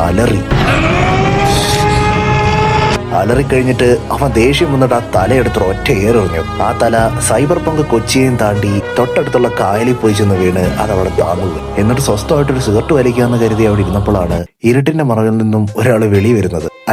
അയാളുടെ ഫോണിൽ നടന്നതെല്ലാം ഷൂട്ട് ചെയ്തിട്ടുണ്ടായിരുന്നു. എയ്സിന്റെ കൊച്ചനുജനായ കെൻഡറോ ആയിരുന്നു അത്. കുറച്ചു നേരത്തേക്ക് രണ്ടുപേരും അങ്ങോട്ടും ഇങ്ങോട്ടും ഒന്നും മിണ്ടിയില്ല. അതിനുശേഷം കെൻഡറോ പറഞ്ഞു, ഓഡിസി അപ്പൂപ്പൻ അത്താഴം കഴിക്കാൻ വേണ്ടി എയ്സേട്ടനെ വിളിക്കാൻ പറഞ്ഞു, ഞാൻ വിളിക്കാൻ വേണ്ടി വന്നതാണെന്ന് പറഞ്ഞു. എയ്സ് പറഞ്ഞു, ആ ശരി, ഞാനിപ്പോ വരുവാണെന്ന് പറഞ്ഞു. അതിനുശേഷം രണ്ടുപേരും സൈബർ പങ്ക് കൊച്ചിയുടെ സ്ട്രീറ്റിലൂടെ നടന്നുപോയി. കുറെ നേരമായിട്ട് രണ്ടുപേരും ഒന്നും മിണ്ടിയിട്ടില്ല. പെട്ടെന്ന് ആ നിശബ്ദതയെ കീറി മുറിച്ചുകൊണ്ട് കെൻഡറോ പറഞ്ഞു, അവനൊരു ഐസ്ക്രീം വേണമെന്ന്. ഉടനെ എയ്സ് പറഞ്ഞു, ഇത് ഇന്നത്തെ നിന്റെ എത്രാമത്തെ ഐസ്ക്രീമാണെന്ന്. ഉടനെ കെൻഡറോ പറഞ്ഞു, ഇത് ഇന്നത്തെ എന്റെ 15ാമത്തെ ഐസ്ക്രീമാണെന്ന്. അന്നേരം എയ്സ് പറഞ്ഞു, നിനക്കിനി ഈ ഐസ്ക്രീം ഇല്ലാന്ന് പറഞ്ഞു. ഉടനെ കെൻഡറോ പറഞ്ഞു, എന്റെ ഈ ഫോണിൽ ഒരുപാട് വീഡിയോ ഉണ്ട്, ഞാൻ പോയി ഓഡിസി അപ്പൂപ്പനെയും വല്യേട്ടനെ കൊണ്ട് കാണിക്കട്ടെ എന്ന് പറഞ്ഞു. മുതലെടുക്കണേണ സജി. ശരി, നിനക്കൊരു ഐസ്ക്രീം അല്ലേ, ഞാൻ മേടിച്ചു തരാന്ന് പറഞ്ഞു. എന്നിട്ട് ഐസ്ക്രീം കഴിച്ചുകൊണ്ട് രണ്ടുപേരും നടക്കുന്ന വഴി കെൻഡറോ പറഞ്ഞു, ചേട്ടായി നാളെ എന്റെ സ്കൂളിൽ PTA മീറ്റിംഗ് ആണ്, ചേട്ടായി വരണോന്ന് പറഞ്ഞു. ഉടനെ എയ്സ് പറഞ്ഞു, ഞാൻ എന്തിനാ വരുന്നത്, എല്ലാ തവണയും ഓഡിസി അപ്പൂപ്പനോ അല്ലെങ്കിൽ വല്യേട്ടനോ അല്ലേ വരുന്നത്. ഉടനെ കെൻഡറോ പറഞ്ഞു, ഓഡിസി അപ്പൂപ്പൻ വന്നു കഴിഞ്ഞാൽ അവിടുത്തെ ടീച്ചർ ഉൾപ്പെടെ പിള്ളേർക്ക് എല്ലാവർക്കും ഭക്ഷണം കൊടുത്തു കഴിഞ്ഞിട്ട് എന്തേലും സംസാരിക്കുള്ളൂ, അവരെ തീറ്റിച്ച് കൊല്ലും, അതുകൊണ്ട് ഓഡിസി അപ്പൂപ്പൻ വരണ്ട. എന്നാ വല്യേട്ടൻ വരട്ടെ, വല്യേട്ടൻ വന്നു കഴിഞ്ഞാൽ എന്നെ ഒന്ന് നുള്ളിന്നേലും കേട്ട് കഴിഞ്ഞാൽ ടീച്ചറിനെ അടക്കം അവിടുത്തെ എല്ലാത്തിനും ഇടിക്കുന്നു. പിന്നെ നിന്ന് മറ്റേ വർത്താനം പറയുന്നു. എന്നാ നീ മാർക്കോച്ചായനെ കൊണ്ടുപോ, മാർക്കോച്ചായൻ അവിടെ ചെന്നിട്ട് വേണം പിള്ളേരെല്ലാരും കൂടെ. എന്നൊരു കാര്യം ചെയ്യ്, നീ ഡൂക്കിനെ കൊണ്ടുപോകും. എന്റെ പൊന്നു ചേട്ടായി, ഡൂക്ക് എങ്ങാനും അവിടെ ചെന്ന് കഴിഞ്ഞാൽ ടീച്ചറിനോട് ചോദിക്കും, ഈ സ്കൂളിൽ എത്ര പിള്ളേരുണ്ടെന്ന്. അപ്പൊ ടീച്ചർ പറയും 300 പേരെ ഉള്ളത്. അപ്പൊ ഡൂക്ക് മറുപടി പറയും, ഞാനും ടീച്ചറും കൂടെ വിചാരിച്ചു കഴിഞ്ഞാൽ നമുക്ക് ഈ 300നെ 3000 ആക്കാൻ പറ്റും.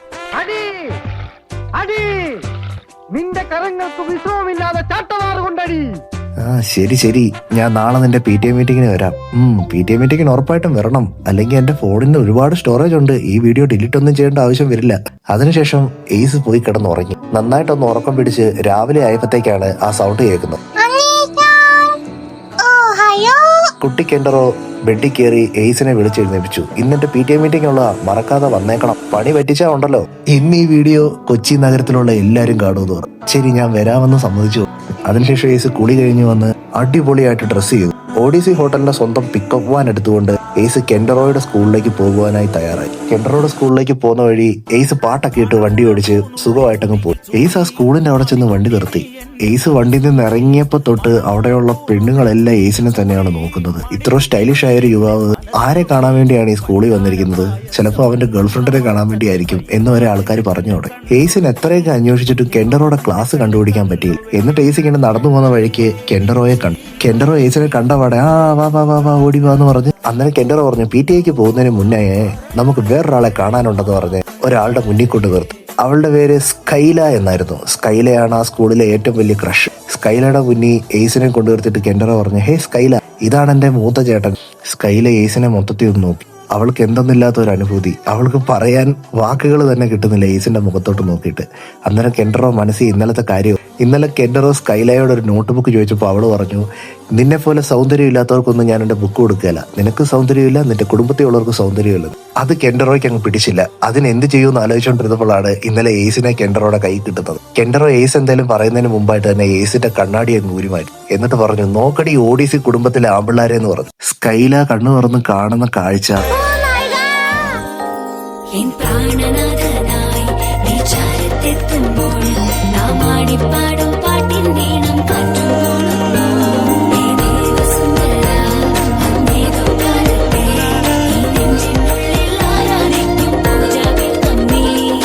എന്നിട്ട് അവള് കെൻഡറോട് ചോദിച്ചു, എടാ നിന്റെ ചേട്ടന്റെ നമ്പർ തരാമോ എന്ന്. അപ്പൊ കെൻഡറോ പറയും, ആ നമ്പർ തരാം, നീ നിന്റെ ചെവി കൊണ്ടുവരാൻ പറഞ്ഞു. അതിനുശേഷം രണ്ടുപേരും തിരിച്ചും PTA മീറ്റിംഗ് എല്ലാം കഴിഞ്ഞു പോയി. പോകുന്ന വഴിക്ക് കെൻഡറോ ഭയങ്കരമായിട്ട് ചിരിക്കുകയായിരുന്നു. ഉടനെ ഏസ് പറഞ്ഞു, ആ പെണ്ണിന്റെ മുന്നിൽ ഷൈൻ ചെയ്യാൻ വേണ്ടിയാണോ നീ എന്നെ കൊണ്ടുവന്നതെന്ന് പറഞ്ഞു. ഉടനെ കെൻഡറോ അതേന്ന് പറഞ്ഞു. ഉടനെ ഏസ് പറഞ്ഞു, ആ പെണ്ണ് പറഞ്ഞു, എല്ലാം ഞാൻ സമ്മതിച്ചു തരാം, ഒരു കാര്യം ഒഴികെ, നിനക്ക് സൗന്ദര്യമില്ലെന്ന് എങ്ങനെ അവൾക്ക് പറയാൻ കഴിയുക? ഈ ലോകത്തിലെ ഏറ്റവും ക്യൂട്ടായിട്ടുള്ള കാര്യം എന്താണെന്ന് ചോദിച്ചാൽ ഞാൻ നിന്നെ ചൂണ്ടിക്കാണിക്കും കെൻഡറോ എന്ന് പറഞ്ഞു. കെൻഡറോ അത് കേട്ട് വല്ലാണ്ട് ബ്ലഷായി പോയി. നീ കൂടുതൽ ഡയലോഗ് ഒന്നും പറയണ്ട, അടുത്ത ഐസ്ക്രീം പാർലറിലേക്ക് വണ്ടി വിടറാന്ന് പറഞ്ഞു. അങ്ങനെ അവർ പാട്ടൊക്കെ വെച്ചിട്ട് ആ വണ്ടിയൊക്കെ വിട്ടുപോയി. ഇതേ സമയം എയ്സ് വെട്ടിയെറിഞ്ഞ തല കടലിൽ വീണിട്ടുണ്ടായിരുന്നു. കടലിൽ വീണ ആ തല കുറെ മത്സ്യകന്യകമാരെടുത്ത് കടലിന്റെ അടിയിലുള്ള ഒരു കൊട്ടാരത്തിലോട്ട് പോയി. കടലിന്റെ അടിയിലെ കൊട്ടാരത്തിൽ ശാന്ത ഗംഭീരമായിട്ട് ഒരാൾ ഇരിപ്പുണ്ടായിരുന്നു, കടലമ്മ. മത്സ്യകന്യകമാര് കൊണ്ടുവന്ന തല കടലമ്മ പരിശോധിച്ചു. എന്നിട്ട് തന്റെ മനസ്സിൽ ആലോചിച്ചു, കുറെ കാലമായിട്ട് ദേവാസുര ലോകത്തേക്കുള്ള ബലിയെല്ലാം ഭൂമിയിലുള്ള ഒരാൾ തടുക്കുന്നുണ്ടെന്നൊരു കരക്കമ്പി കേൾക്കുന്നുണ്ടായിരുന്നു. എന്നിട്ട് കടലമ്മ അവരോടായി ചോദിച്ചു, ഇത് ഏത് കാലഘട്ടത്തിൽ നിന്നുമാണ് കിട്ടിയത്? അവർ പറഞ്ഞു 2099 നിന്നാണ്. എന്നിട്ട് പറഞ്ഞു, എവിടെ നിന്നാണ് കിട്ടിയത്? കേരളത്തിലെ കൊച്ചി എന്ന നഗരത്തിലെ കായലിന്റെ അരികിൽ നിന്നാണ് ഇത് കിട്ടിയതെന്ന് പറഞ്ഞു. തന്റെ കൂട്ടത്തിലുള്ള മത്സ്യകന്യകമാരിലെ ഏറ്റവും കൂടുതൽ ട്രാക്കിംഗ് ശക്തിയുള്ളത് തന്റെ സ്വന്തം കൊച്ചുമകളായ കനകത്തിനാണ്. കനകത്തിനോട് പറഞ്ഞു, നീ ഈ തലച്ചോറിലുള്ള ഓജസ് ആരുടെയാണെന്ന് ട്രാക്ക് ചെയ്യണം. ട്രാക്ക് ചെയ്ത് അവന്റെ ലൊക്കേഷൻ കണ്ടുപിടിച്ചിട്ട് എനിക്ക് ഇൻഫോം ചെയ്യണോന്ന് പറഞ്ഞ് അവളെ വിട്ടു. ഇതേ സമയം അങ്ങ് ഓഡിസി ഹോട്ടലിൽ എല്ലാരും അന്നത്തെ അത്താഴം എല്ലാം കഴിഞ്ഞിട്ട് കിടക്കുകയായിരുന്നു. ഓഡിസി അപ്പൂപ്പൻ നാളെ കടയിൽ ഇനി എന്തുണ്ടാക്കും എന്ന് ആലോചിച്ച് കിടന്നു. കെൻഡറോ കുറെ ഐസ്ക്രീം സ്വപ്നം കണ്ട് കിടന്നു.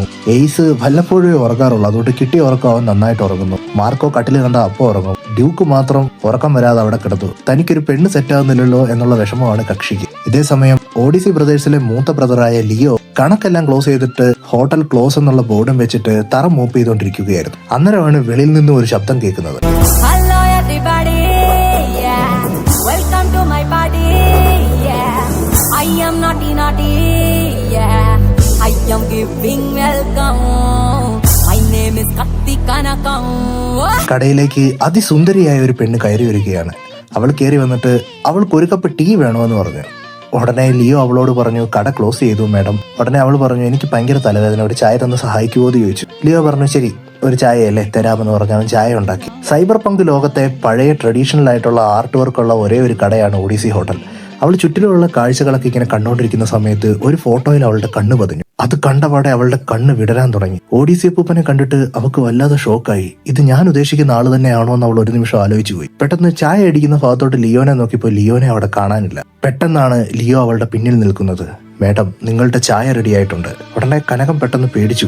അവൾ പറഞ്ഞു, എനിക്ക് ചായ വേണ്ട, എനിക്ക് മൂഡ് പോയി, ഞാൻ പോവാണെന്ന് പറഞ്ഞ് അവൾ ഇവിടുന്ന് പോകാൻ വേണ്ടി തുടങ്ങി. പോകാൻ വേണ്ടി അവൾ കടയുടെ വെളി കാലെടുത്ത് വെച്ചപ്പോൾ അവൾ കാലെടുത്ത് വെച്ച സൈബർ പങ്ക് സ്ട്രീറ്റിലോട്ടല്ല, പകരം ഒരു യുദ്ധഭൂമിയിലേക്കാണ്. എന്താണ് ഇവിടെ നടക്കുന്നതെന്ന് പറയുമ്പോൾ ലിയോ വീണ്ടും അവളുടെ അടുത്ത് വന്നു. അങ്ങനെ പറഞ്ഞ എങ്ങനെയാ, ചായ കുടിച്ചിട്ട് പോയാൽ മതി എന്ന് പറഞ്ഞു. അവൾ ഉടനെ പെട്ടെന്ന് പേടിച്ച് മാറി നിന്ന് അവൾ അവളുടെ ഇന്ദ്രജാലം ട്രാൻസ്ഫോർമേഷൻ ആക്ടിവേറ്റ് ചെയ്തു. അവളുടെ മത്സ്യകന്യകയായ മെർമേഡ് ഫോമിലേക്ക് അവൾ മാറി. ലിയോയ്ക്ക് ഈ പവറുകളൊന്നും വലിയ കാര്യമായിരുന്നില്ല. ലിയോയുടെ മാസ്കിന്റെ ഉള്ളിലെ സ്പിരിറ്റ് അവനോട് സംസാരിച്ചു. കുറെ കാലങ്ങൾക്ക് ശേഷമാണ് നമുക്കൊരാളെ കിട്ടിയിരിക്കുന്നത്. ഇവളെ നീ പെട്ടെന്ന് കൊല്ലരുത്, നമുക്ക് ആസ്വദിച്ച് ഫൈറ്റ് ചെയ്യണം. പക്ഷെ ലിയോയ്ക്ക് അതിലൊന്നും താല്പര്യമില്ലായിരുന്നു. ലിയോ അവന്റെ ഷർട്ടുകൾ ഊരി യുദ്ധത്തിൽ നിന്നും അവനുണ്ടായ മുറിവുകളെല്ലാം കാണിച്ചു. എന്നിട്ട് അവൻ അവന്റെ അരുവാൾ എടുത്തുകൊണ്ട് ഇന്ദ്രജാലവോ മന്ത്രവാദവോ ഒന്നും ട്രാൻസ്ഫോം ചെയ്യാതെ അവളുമായിട്ട് തന്നെ യുദ്ധം ചെയ്യാൻ തീരുമാനിച്ചു. ഒരു വശത്ത് എന്തിനേയും വിഴുങ്ങാൻ സാധിക്കുന്ന ജലം, മറുവശത്ത് എന്തിനേയും ചുട്ടരിക്കാൻ സാധിക്കുന്ന അഗ്നി. അഗ്നിയും ജലവും തമ്മിലുള്ള യുദ്ധം തുടങ്ങാൻ പോകുകയാണ്. അങ്ങനെ ജലവും അഗ്നിയും തമ്മിലുള്ള യുദ്ധം കൊടുമ്പിരി കൊണ്ടുകൊണ്ടിരിക്കുകയാണ്. രണ്ടുപേരുടെ റോ സ്ട്രെങ്ത് വെച്ചിട്ടാണ് ആദ്യത്തെ റൗണ്ട് നടത്തിയത്. കനകം ലിയോയുടെ മുഖത്തൊരു പഞ്ച് ചെയ്തെങ്കിലും ലിയോയുടെ മുഖത്ത് യാതൊരു ഭാവവ്യത്യാസവും ഉണ്ടായില്ല. പക്ഷെ ലിയോ തിരിച്ചൊരു പഞ്ച് ചെയ്തപ്പോഴത്തേക്ക് അവൾക്കത് താങ്ങാൻ പറ്റുന്നതിന്റെ അപ്പുറത്തായിരുന്നു. കാരണം റോ സ്ട്രെങ്ത്തിന്റെ മറ്റൊരു പേര് ലിയോ എന്നാണെന്ന് തോന്നിപ്പോകും. ആ തരത്തിലുള്ള ബലം. അവസാനം ഇതെല്ലാം കണ്ട് ലിയോ അവളോടായി ചോദിച്ചു, എന്താ പേടിച്ചോടാൻ തോന്നുന്നുണ്ടോന്ന്. അത് കനകത്തിന് വല്ലാണ്ടങ്ങ് വെറുപ്പായി. കാരണം കടലമ്മ അവരെ വളർത്തിയിരുന്നത് അങ്ങനല്ല. അഭിമാനത്തിനൊന്നെന്ന് പറഞ്ഞാൽ ജീവൻ പോയാലും നമ്മൾ എതിർത്ത് നിൽക്കണമെന്നാണ് കടലമ്മ പഠിപ്പിച്ചിട്ടുള്ളത്. അതുകൊണ്ട് തന്നെ അവൾ ഇങ്ങനെ പറഞ്ഞു, പേടിച്ചോടാൻ ഞാൻ നിന്നെപ്പോലെ ഒരു ഭീരുവല്ലടാ. നീ ദേവാസുര ലോകത്തു നിന്നും പേടിച്ചോടിയല്ലേ ഇവിടെ ജീവിക്കുന്നത്. 7 കടലും വാഴും കടലമ്മയുടെ ചെറുമകളാണ് ഞാൻ. ഇന്ദ്രജാലം, ആഴക്കടൽ. അവൾ അവളുടെ ഇന്ദ്രജാലം ആക്ടിവേറ്റ് ചെയ്ത് അടുത്ത നിമിഷം 2 സൈഡിൽ നിന്നും തിരമാലകൾ വന്ന് അവരെ മൂടുവാനായി തുടങ്ങി. വെള്ളത്തിനടിയിൽ അവൾ 3-4 ക്ലോണുകളായിട്ട് തിരിഞ്ഞ് പല സ്ഥലത്തു നിന്നും ലിയോനെ ആക്രമിച്ചു. ലിയോയ്ക്ക് ഒന്നും തന്നെ തിരിച്ച് ചെയ്യാൻ പറ്റത്തില്ലായിരുന്നു വെള്ളത്തിന്റെ അടിയിൽ വെച്ച്. അവസാനം വേറെ വഴിയില്ലാത്തത് കൊണ്ട് തന്നെ അവന്റെ മന്ത്രവാദം ആക്ടിവേറ്റ് ചെയ്തു. മന്ത്രവാദം, ആഗ്നേയ കൊടുങ്കാറ്റ്. ഇത് പറഞ്ഞതിന്റെ അടുത്ത നിമിഷം തൊട്ട് തന്നെ കടലിന്റെ അടിയിൽ ഒരു ചുഴലിക്കാറ്റുണ്ടാവുകയാണ്. അതും തീ കത്തുന്ന ചുഴലിക്കാറ്റ്. കടലിലെ വെള്ളമെല്ലാം വേപ്പറൈസ് ആയിപ്പോയി. കനകത്തിന്റെ പല ക്ലോണുകളും പലയിടത്തായി ഇടിച്ച് മറഞ്ഞുപോയി. അവസാനം മിച്ചം ഉണ്ടായിരുന്ന അവളുടെ ഒറിജിനൽ സെൽഫ് ലിയോ എവിടെയെന്ന് ഇങ്ങനെ നോക്കി. പെട്ടെന്നാണ് ആരോ തനിക്ക് നേരെ ഓടി വരുന്നത് കാണുന്നത്. അയാൾ ഓടി വരുമ്പോൾ തൊട്ടു പിന്നാലെ തന്നെ വലിയൊരു തീജ്വാല കൊണ്ടുള്ള ഒരു കൊടുങ്കാറ്റും വരുന്നുണ്ട്. മിന്നൽ വേഗത്തിൽ വന്ന് ലിയോ അവളുടെ മുഖത്ത് നോക്കി ഒരു പഞ്ച് ചെയ്തു. കനകം ആ ഫോഴ്സ് താങ്ങാൻ പറ്റാതെ അവൾ അവിടുന്ന് പറന്നുപോയി എന്ന് പറഞ്ഞു കഴിഞ്ഞാൽ ഭൂമിയും താണ്ടി അവൾ ചന്ദ്രനി വന്ന് വീണു. ചന്ദ്രനി വന്ന് വീണ അവൾക്ക് ശരീരത്തിലെ എല്ലുകളെല്ലാം ഒടിഞ്ഞ പോലാണ് തോന്നിയത്. ഭൂമിയിലേക്ക് നോക്കുമ്പോഴേക്ക് ഒരു സൂര്യപ്രകാശം അവളെ നോക്കി വരുന്നത് അവൾക്ക് കാണാം. ശ്രദ്ധിച്ചു നോക്കിയപ്പോൾ ലിയോയാണ്. അവൻ വരുന്ന ഫോഴ്സിന് അവളെ ഇടിച്ച അവളുടെ മരണം ഉറപ്പാണ്. പക്ഷെ ലിയോയുടെ പഞ്ച് അവളുടെ മുഖത്തെത്തുന്നതിന് തൊട്ട് മുമ്പായിട്ട് തന്നെ വലിയ ശക്തമായ ഒരു വാട്ടർ ഷീൽഡ് അവിടെ വന്ന് ലിയോനെ തടുക്കുകയാണ്. തന്റെ ചെറുമകളെ രക്ഷിക്കാൻ വേണ്ടി സാക്ഷാൽ കടലമ്മ തന്നെയാണ് പ്രത്യക്ഷപ്പെട്ടിരിക്കുന്നത്. കടലമ്മ തന്റെ ചെറുമകളുടെ ശരീരം ഒരു കൊച്ചുകുട്ടിയുടേത് എന്ന പോലെ മന്ത്രശക്തി ഉപയോഗിച്ച് മാറ്റി. അതിനുശേഷം അവളോടായി പറഞ്ഞു, ഇവനോട് നമുക്കിപ്പോൾ ഏറ്റുമുട്ടണ്ട. ഇവനെ എനിക്ക് ചെറുപ്പം തൊട്ടേ അറിയാവുന്നതാണ്. ഇവൻ ഒറ്റ രാത്രി കൊണ്ട് 300 കോടി ദേവന്മാരെ കൊന്ന അസുരനാണ്. അവന്റെ പേരാണ് പ്രിൻസ് ലിയോ ഒഡീസി. ശേഷം ലിയോ ലാവ കൊണ്ടൊരു സുനാമി അവിടെ ഉണ്ടാക്കി. കടലമ്മ തിരമാലകൾ കൊണ്ടും ഒരു സുനാമി അവിടെ ഉണ്ടാക്കി. തീയുടെയും ജലത്തിന്റെയും സുനാമികൾ തമ്മിൽ കൂട്ടിമുട്ടി പെട്ടെന്ന് ചന്ദ്രൻ മുഴുവൻ മഞ്ഞായിപ്പോയി. ആ മഞ്ഞ് മാറിയ സമയത്ത് കടലമ്മയെയും കനകത്തെ അവിടെ കാണാനില്ലായിരുന്നു. മറിച്ച് അവൾ വീണ പാട് മാത്രമേ അവിടെ ഉള്ളായിരുന്നു. അതെ, അവർ രക്ഷപ്പെട്ടിരിക്കുന്നു. ലിയോയുടെ അടുത്ത് നിന്നും കനകത്തെ രക്ഷിച്ചുകൊണ്ട് കടലമ്മ കടലിന്റെ അടിയിലുള്ള തന്റെ കൊട്ടാരത്തിലേക്ക് പോയി. എന്നിട്ട് അവിടെയുള്ള ഏറ്റവും സ്പെഷ്യലിസ്റ്റ് ആയിട്ടുള്ള ഡോക്ടറുകളെ വെച്ച് തന്നെ കനകത്തിനെ ട്രീറ്റ് ചെയ്തു. അവളുടെ ദേഹത്ത് ഒടിയാത്തതായിട്ട് ഇനി എല്ലുകളൊന്നും ബാക്കിയില്ല. ശേഷം കടലമ്മ വെട്ടപ്പെട്ട നളയബായുടെ തലയും എടുത്തുകൊണ്ട് കള്ളിയങ്കാട്ട് വന ലക്ഷ്യമായി പോയി. ഇതേസമയം കള്ളിയങ്കാട്ട് വനത്തിൽ ശാന്തഗംഭീരമായ ഒരു മരത്തിന്റെ മേലെ ഇരിക്കുകയാണ് നീലി. തന്റെ ചെറുപ്പം തൊട്ടുള്ള എതിരാളിയും തന്റെ ഒരേ ഒരു റൈവലുമായിട്ടുള്ള കടലമ്മ വരുന്ന കണ്ടപ്പോൾ നീലിക്കൊരു ചെറിയ സന്തോഷം വന്നു. കാലങ്ങൾക്ക് ശേഷമാണ് അവർ കണ്ടുമുട്ടുന്നത്. നീലിയെ നളയബായുടെ തല കാണിച്ചിട്ട് കടലമ്മ പറഞ്ഞു, ദേ നിന്റെ വേലക്കാരിയുടെ തല ഒരുത്തം വെട്ടി വീശിയിരിക്കുന്നു എന്ന് പറഞ്ഞു. ഉടനെ നീലി പറഞ്ഞു, ഇവളെ എങ്ങനെ വെട്ടാനാണ്? ഇവക്ക് മന്ത്രവാദം വശമുള്ളതല്ലേ? അന്നേരമാണ് കടലമ്മ പറഞ്ഞത്, അവളെ വെട്ടിയത് ഒരു ഇന്ദ്രജാലം യൂസ് ചെയ്യുന്നവനാണ്. ഉടനെ നീലിക്ക് അത്ഭുതമായി. എങ്ങനെയാണ് ഒരു മനുഷ്യൻ ഇന്ദ്രജാലം യൂസ് ചെയ്യാൻ സാധിക്കുന്നത്? അത് സ്പിരിച്വൽ ബീങ്സിന് മാത്രം യൂസ് ചെയ്യാൻ സാധിക്കുന്ന ഒരു ശക്തിയാണ്. അന്നേരം നീലി പറഞ്ഞു, ഒരു കാര്യം ചെയ്യാം, നമുക്ക് തന്നെ നേരിട്ട് പോയി അവരെ എതിർക്കാന്ന് പറഞ്ഞു. ഉടനെ കടലമ്മ പറഞ്ഞു, എടി പൊട്ടി, നമുക്ക് നേരിട്ട് പോയി ഉണ്ടാക്കാനാണ് എപ്പോഴേ ആകായിരുന്നു. പക്ഷെ അതിന് നമുക്ക് ദേവലോകത്തു നിന്നും അപ്രൂവൽ കിട്ടണം, പ്രത്യേകിച്ച് അദീനയുടെ കയ്യിൽ നിന്നും. എന്നാൽ നമുക്ക് അങ്ങോട്ടേക്ക് ഒരു അസാസിനെ അയക്കാം. അന്നേരം കടലമ്മ പറഞ്ഞു, അങ്ങോട്ടേക്ക് അസാസിനെ അയക്കാൻ പറ്റത്തില്ല. കാരണം നമ്മൾ എതിർക്കാൻ പോകുന്ന മനുഷ്യനെ പ്രൊട്ടക്ട് ചെയ്യാൻ ഒരു വലിയ ശക്തി അവിടെ ഉണ്ട്. എന്നിട്ട് അത് ആരാണെന്നും എന്താണെന്ന് പറഞ്ഞു. നീലി ഒരു നിമിഷം അത്ഭുതപ്പെട്ടു പോയി. എന്ത്? ഒഡീസി ക്ലാനിലുള്ളവരൊക്കെ ഇന്നും ജീവിച്ചിരിപ്പുണ്ടോ? അപ്പൊ പിന്നെ നമ്മൾ എന്ത് ചെയ്യണം? ദേവലോകത്തെ ഒരേ ഒരു അസാസിനായ കുട്ടിച്ചാത്തനെ വേണം നമ്മൾ അയക്കാൻ. അതും അവന്റെ ടൈം ലൈനിലോട്ട് അയക്കരുത്. അടുത്ത ബലി നടക്കാൻ പോകുന്നത് 2026-ലാണ്. 60 കന്യകമാരും ഒരു ദേവതേനയും കൊടുക്കുന്ന ബലിയാണ്. ആ ബലിയാണ് നാളത്തെ ദേവാസുര യുദ്ധത്തിലെ തീരുമാനങ്ങൾ ഉണ്ടാക്കുന്നത്. അതുകൊണ്ട് ആ ബലി തടയാൻ അവൻ ഉറപ്പായിട്ടും വരും. അങ്ങോട്ടേക്ക് അയച്ചാൽ മതി കുട്ടിച്ചാത്തനെ. നീലി ഉടനെ തന്റെ സിംഹാസനത്തിരുന്നു. തൊട്ടടുത്ത സിംഹാസനത്തിൽ തനിക്ക് തുല്യമായ കടലമ്മേനെ, തന്റെ വിരോധിയാണെങ്കിലും നീലി കടലമ്മയ്ക്ക് എന്നും ഒരു ബഹുമാനം കൊടുത്തിരുന്നു. ശേഷം അനബല്ലയോട് ഫ്രോം കറക്കി ദേവലോകത്തേക്ക് ഒരു കോൾ ചെയ്യാൻ പറഞ്ഞു. ദേവലോകത്തേക്ക് കോൾ ചെയ്ത് നടന്ന കാര്യങ്ങളെല്ലാം പറഞ്ഞു. ശേഷം രണ്ടാമത്തെ കോൾ ചെയ്തത് കുട്ടിച്ചാത്തനെയാണ്. കുട്ടിച്ചാത്തൻ ഇതേ സമയം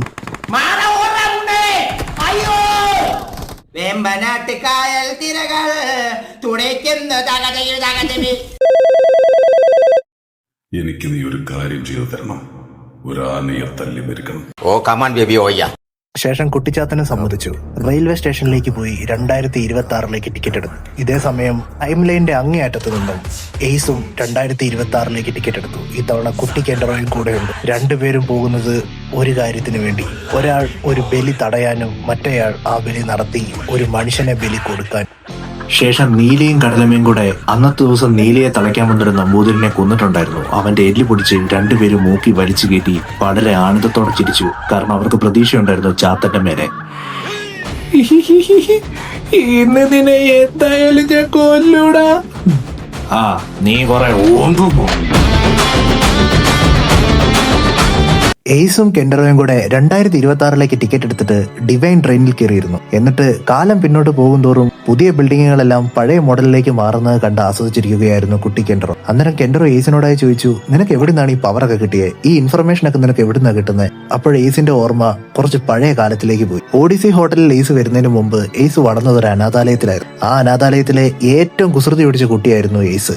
ഏസിനെ ഒരു ദിവസം ഒരു കുടുംബം ദത്തെടുക്കാൻ വരുന്നു എന്നുള്ള വാർത്ത കേട്ട് ഏസിന് ഭയങ്കര സന്തോഷം തോന്നി. ആ സന്തോഷത്തിന്റെ പുറത്ത് ഒരു കൺട്രോളും ഇല്ലാതെ തന്റെ ബൈസൈക്കിൾ എടുത്തുകൊണ്ട് റോഡിലൂടെ പോവുകയായിരുന്നു ഏസ്. പെട്ടെന്നാണ് ഒരു ഗർഭിണിയായ സ്ത്രീ ഒരു കൈക്കുഞ്ഞുമായിട്ട് വരുന്നത് ഏസ് കാണുന്നത്. ബ്രേക്ക് പിടിച്ചിട്ട് കിട്ടിയില്ല. ആ സ്ത്രീയെ അവന്റെ സൈക്കിൾ ചെന്നിടിച്ചു. പിന്നീടാണ് ഏസ് അറിയുന്നത് അവരാണ് അവനെ ദത്തെടുക്കാൻ വന്ന കുടുംബമെന്ന്. തന്നെ ദത്തെടുക്കാൻ വന്ന കുടുംബത്തിനെ സന്തോഷം ഇല്ലാണ്ടാക്കിയെന്ന് മാത്രമല്ല, ഒരു തെറ്റും ചെയ്യാത്തൊരു പിഞ്ചു കുഞ്ഞിന്റെ ജീവിക്കാനുള്ള അവസരം കൂടെയാണ് താൻ നഷ്ടപ്പെടുത്തിയതെന്നുള്ള ട്രോമ ചെറുപ്പത്തിൽ തന്നെ ഏസിന്റെ തലയിൽ കയറി. അതിനുശേഷം ഏസ് എപ്പൊക്കെ കിടന്നുറങ്ങിയാലും ഈ കൊച്ചുകുട്ടിയുടെ കരച്ചിൽ സ്വപ്നമായി കാണുമായിരുന്നു. ഒരു ദിവസം അവനിത് സഹിക്കാൻ പറ്റാതെ അവന്റെ അനാഥാലയത്തിൽ നിന്ന് ഇറങ്ങി ഓടി വെളിയിൽ വന്ന് കുറച്ചു നേരം മഴ നനഞ്ഞ് തിരിച്ചവൻ അനാഥാലയത്തിലേക്ക് നോക്കുമ്പോഴാണ് അവനെ അമ്പരപ്പിച്ചുകൊണ്ടൊരു സംഭവം നടക്കുന്നത്. പെട്ടെന്നൊരു കൊള്ളിയാൻ മിന്നി ആ അനാഥാലയം മുഴുവൻ തീ പിടിച്ച് കത്താൻ തുടങ്ങി. അകത്തു നിന്ന് ആൾക്കാരുടെ കാർച്ചയും ബഹളമൊക്കെ കേൾക്കാം.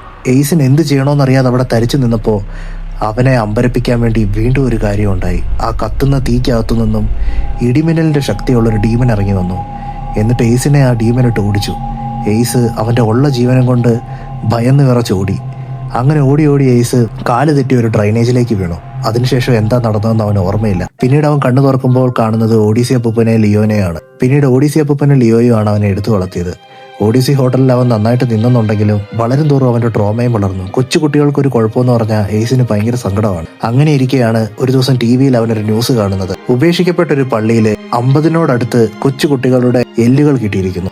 ഏറെക്കുറെ 50 വർഷം പഴക്കമുണ്ട് ഈ എല്ലുകൾക്കെന്നാണ് വാർത്തയിൽ പറഞ്ഞത്. ഏസിന് അത് കണ്ട് അവന്റെ ട്രോമയെല്ലാം എണീക്കാൻ തുടങ്ങി. അന്നേരം തന്റെ രണ്ടാമത്തെ ചേട്ടനായ മാർക്കോ അവനെ കെട്ടിപ്പിടിച്ചു. എന്നിരുന്നാലും ഏസിന്റെ മനസ്സിൽ ആ ട്രോമ ഇപ്പോഴും ഉണ്ട്. അവൻ എന്നിട്ട് അന്ന് രാത്രി കിടക്കാൻ നേരം ആലോചിച്ചു, എനിക്കൊരു ചാൻസ് കിട്ടുമായിരുന്നെങ്കിൽ ഉറപ്പായിട്ടും ഞാൻ ആ കുട്ടികളെ രക്ഷിക്കുമായിരുന്നു എന്ന് പറഞ്ഞു. അപ്പോഴാണ് അവനൊരു ഡീമൻ മാസ്കിന്റെ സ്വപ്നം കാണുന്നത്. ആ ഡീമൻ മാസ്ക് അവനോട് പറഞ്ഞു, ഞാൻ നിനക്ക് അവസരം തരാമെന്ന്. പക്ഷെ ഏസ് അതൊരു വെറും സ്വപ്നമാണെന്നാണ് കരുതിയത്. പക്ഷെ പിറ്റേ ദിവസം തൊട്ട് കാര്യങ്ങളെല്ലാം മാറി മറിയുകയാണ്. ഏസ് എവിടൊക്കെ പോകുന്നു അവിടെ എല്ലാം ഈ മാസ്കിന്റെ സാന്നിധ്യം അവൻ കണ്ടു തുടങ്ങി. അങ്ങനെ അത് അവന്റെ നിത്യജീവിതത്തിൽ ഒന്നായി. അങ്ങനെ ഒരു ദിവസം ആ മാസ്ക് പറഞ്ഞു, എനിക്ക് ഒരാളോട് റിവെഞ്ച് എടുക്കണം. നീ ഈ കോൺട്രാക്ട് സൈൻ ചെയ്ത നിന്റെ ശരീരം എനിക്ക് ഉപയോഗിക്കാം. അതിനുശേഷം ഏസ് ആ മാസ്ക് ഉപയോഗിച്ച് ഒരുപാട് ബലികൾ തടഞ്ഞു. അവന് ഡിവൈൻ ട്രെയിനെ പറ്റിയും അതിന്റെ കാലഘട്ടത്തെ പറ്റിയും ആ പോർട്ടലിന്റെ ശക്തിയും എല്ലാം കൊടുക്കുന്നത് ഈ മാസ്ക് ആണ്. അതുപോലെ തന്നെ ഈ മാസ്ക് വെച്ച് കഴിഞ്ഞാൽ ഏസിന് തീരാത്ത സ്റ്റാമിനയും ഒടുക്കത്തെ റീജനറേഷനും ആയിരിക്കും. ഇതെല്ലാം കേട്ടിട്ട് കുട്ടിക്കണ്ടറോ ആലോചിച്ചു, എന്നാലും നിന്നെ പിടിക്കാൻ വന്ന ഡീമനെ ആരായിരിക്കും കൊന്നത്? ശേഷം രണ്ടുപേരും ബലി നടക്കുന്ന സ്ഥലത്തേക്ക് ചെന്നു. അവിടെ 60 കന്യകമാർ കൂടി കാലിയായ ഒരു ശവപ്പെട്ടിയിൽ എന്തോ മന്ത്രവാദം ജപിച്ച് ആ ശവപ്പെട്ടിയുടെ മൂടി അടച്ചു. എന്നിട്ട് അവരെ തന്നെ സ്വയം ബലി കൊടുക്കാൻ വേണ്ടി തയ്യാറായി നിന്നു. അന്നേരം ആ ശവപ്പെട്ടി തിളങ്ങാൻ തുടങ്ങി. അന്നേരം ഏസ് കെൻഡറോയോട് പറഞ്ഞു, നീ ഈ കാട്ടിൽ തന്നെ നിന്നോ, ഞാൻ അവരെ പോയി തടഞ്ഞിട്ട് വരാമെന്ന് പറഞ്ഞ് ഏസ് അവരുടെ അടുത്തേക്ക് നടന്നുപോയി. കുട്ടി കെൻഡറോ കുറച്ചു നേരം അവിടെ ഇരുന്നു. പെട്ടെന്നാണ് പുറകിൽ നിന്നൊരു ശബ്ദം കേൾക്കുന്നത്. കുട്ടി കെൻഡറോ തിരിഞ്ഞ് ഇരുട്ടത്തോട്ട് നോക്കി. എന്നിട്ട് അത് ആരാണെന്ന് നോക്കി. ഇരുട്ടിട്ട് ആരാണെന്നാ? സുധീഷ്. ചാത്തൻ കെൻഡറോയെ പിടിക്കാൻ വേണ്ടി ഓടി പുറകെ വരുമ്പോഴാണ് പെട്ടെന്ന് ആ സംഭവം ഉണ്ടാകുന്നത്. ചാത്തന്റെ ദേഹത്തൂടെ ഒരു കുന്തം തുളഞ്ഞങ്ങ് കയറി. ചാത്തൻ നിലത്ത് കിടന്ന് ആരായി കുന്തം എറിഞ്ഞ് നോക്കുമ്പോൾ ഒരു നിഴല് ചാത്തന്റെ മുന്നിൽ നിൽക്കുന്നു. പെട്ടെന്ന് ആ കുന്തത്തിന് രൂപമാറ്റം വന്ന് ഒരു കോടാലിയായി മാറി. എന്നിട്ട് ആ എറിഞ്ഞ ആളുടെ അടുത്തേക്ക് തന്നെ അത് ചെന്നു. ചാത്തൻ കണ്ണു തുറന്ന് കാണുന്ന കാഴ്ച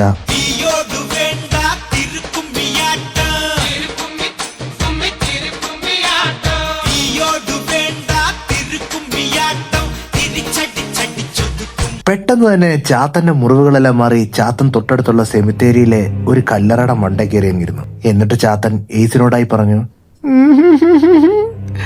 ഓ നീയാണോ കടലമ്മയും കള്ളിയങ്കാട്ട് നീലി ഒരുപോലെ കൊട്ടേഷൻ തന്ന മുതല്? എന്തായാലും നിന്നെ ഞാനിപ്പോ കൊല്ലുന്നതിന് മുന്നേ നിന്റെ പേര് പറ. അന്നേരം ഏസ് തന്റെ പേര് ഏസ് ഓഡീസി എന്ന് പറഞ്ഞു. ഉടനെ ചാത്തന്റെ മുഖം മാറി. എന്ത് ഓഡീസിയോ? നീ ലിയോയുടെ ആരായിട്ട് വരും? ഉടനെ ഏസിന് അത്ഭുതമായി. നിനക്ക് എങ്ങനെയാണ് ലിയോ ഓഡീസിനെ അറിയാവുന്നതെന്ന് ചോദിച്ചു. ഉടനെ ചാത്തൻ പറഞ്ഞു, 300 കോടി ദേവന്മാരെ കൊന്ന അവരെ അറിയാത്തതായിട്ട് ആരാ ഉള്ള ഈ ദേവാസുര ലോകത്ത്? ലിയോനെ പോലെ തന്നെ നിന്റെ കുടുംബത്തിൽ വേറൊരു കഴിവറമാരുണ്ടല്ലോ. അവന്റെ പേരെന്തായിരുന്നു? Prince Duke Odyssey. ആ കഴിവേറിയോടാണ് ഞങ്ങൾ ചാത്തന്മാർക്ക് എല്ലാ ദേഷ്യം.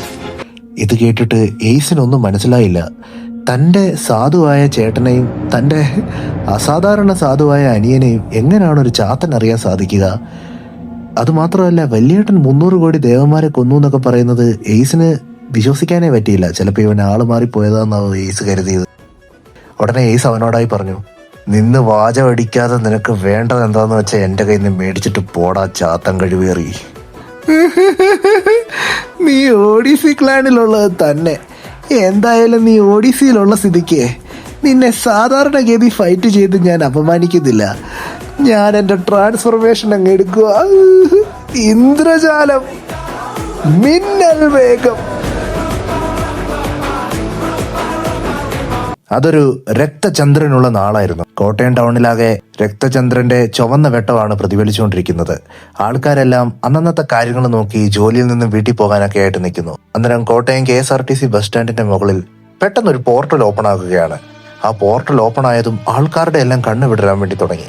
പെട്ടെന്ന് പോർട്ടലിൽ നിന്നും എന്തോ ഒരു വലിയ ശക്തി വളരെ ഫോഴ്സോട് കൂടി വന്ന് ഭൂമിയിലേക്ക് പതിഞ്ഞു. അത് പതിച്ച ഉടനെ തന്നെ അവിടെ എല്ലാം തീ പിടിച്ചെരിയാൻ തുടങ്ങി. അതിൽ നിന്നും വെളി വന്നത് ചാത്തനും എയ്സുമാണ്. ചാത്തനും എയ്സും അവരുടെ രണ്ടുപേരുടെ ശക്തി ഉപയോഗിച്ച് അങ്ങോട്ടും ഇങ്ങോട്ടുമായി വളരെ വന്യമായി ആക്രമിച്ചു. പക്ഷേ ചാത്തൻ വളരെ ടെക്നിക്കുകൾ ഉപയോഗിച്ച് എയ്സിനോടൊരു പഞ്ച് ചെയ്തു. ആ പഞ്ച് കൊണ്ട് എയ്സ് നേരെ പറന്നു വന്ന് വീണത് കോട്ടയം റൗണ്ടാനയുടെ മുകളിലോട്ടാണ്. എന്നിട്ട് ചാത്തനും പുറകെ വന്ന് അവിടെ പറന്നു വന്ന് വീണു. ചാത്തൻ താഴെ ഇറങ്ങി അവിടെ എല്ലാം അരിച്ചു പരിശോധിച്ചപ്പോഴാണ് പെട്ടെന്ന് എവിടെ നിന്നോ വന്ന എയ്സ് ചാത്തനോട്ടൊരു കിക്ക് ചെയ്യുന്നത്.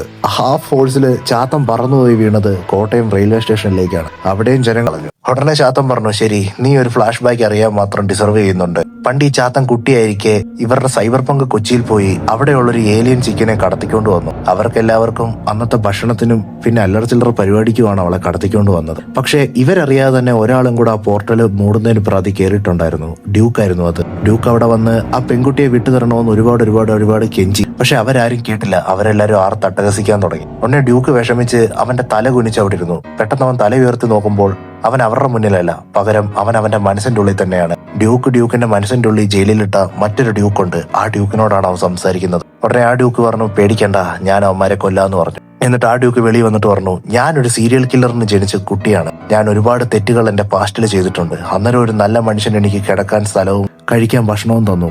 അതുകൊണ്ട് തന്നെ എന്റെ ഉള്ളിലെ ഈ നീചനായ സ്വഭാവത്തെ ഞാനൊരു ജയിലിലിട്ട് എനിക്ക് വരുന്ന നല്ല കാര്യമല്ല അവന് വരുന്ന മോശം കാര്യങ്ങളല്ല എനിക്ക് വായിക്കോട്ടെ എന്ന് പറഞ്ഞിരുന്നു. ഡ്യൂക്ക് എന്നിട്ട് അതിലൊരു ചാത്തന്റെ മുഖം പൊത്തിപ്പിടിച്ച് അവനോട് നീ കൊണച്ചത് മതി എന്നുള്ള വർത്താനം പറഞ്ഞു. അത് ചാത്തന്മാർക്കാർക്കും ഇഷ്ടപ്പെട്ടില്ല. അവനോട് ഫൈറ്റ് ചെയ്യാൻ വേണ്ടി വന്നപ്പോഴത്തേക്ക് ഡ്യൂക്ക് അവന്റെ വിരൽ കൊണ്ടൊന്ന് ഞൊടിച്ചു. അപ്പത്തേക്ക് പെട്ടെന്ന് അവരെല്ലാവരും ഫ്രീസായി. പിന്നെ ഡ്യൂക്ക് പറഞ്ഞു, എനിക്ക് ചുമ്മാ ഫൈറ്റ് ചെയ്യാനൊരു മൂഡില്ല. ജാസി ഗിഫ്റ്റിന്റെ പാട്ട് കേട്ടാൽ മാത്രമേ എനിക്ക് ഫൈറ്റ് ചെയ്യാൻ മൂടുള്ളെന്ന് പറഞ്ഞു. ഞാൻ പോയി എന്റെ മ്യൂസിക് പ്ലെയർ എടുത്തിട്ട് വരാമെന്ന് പറഞ്ഞ് ആ നിലത്ത് കിടക്കുന്ന കുട്ടിയെ എടുത്തുകൊണ്ട് പോയി ബെഡേ കിടത്തി തിരിച്ച് പോർട്ടലിന്റെ അകത്തൂടെ ഒരു മ്യൂസിക് പ്ലെയറുമായിട്ട് തിരിച്ചു വന്നു. ഇതേ സമയം ചാത്തന്മാരെല്ലാം അതുപോലെ തന്നെ ഫ്രീസായിട്ട് നിൽക്കുകയാണ്. ഇതെല്ലാം ആയപ്പോൾ തന്നെ ചാത്തന്മാർക്കെല്ലാം അവരുടെ ഭയം കൊടുമ്പിരി കൊണ്ടിട്ടുണ്ടായിരുന്നു. നമ്മുടെ എനിമിയെ കൊല്ലുന്നത് അത് സർവൈവ് ചെയ്യാൻ വേണ്ടിയാണ്. പക്ഷെ നമ്മുടെ എനിമിയെ നാണം കെടുത്തുന്നത് അത് എന്റർടൈൻമെന്റിന് വേണ്ടിയാണ്. This is my entertainment.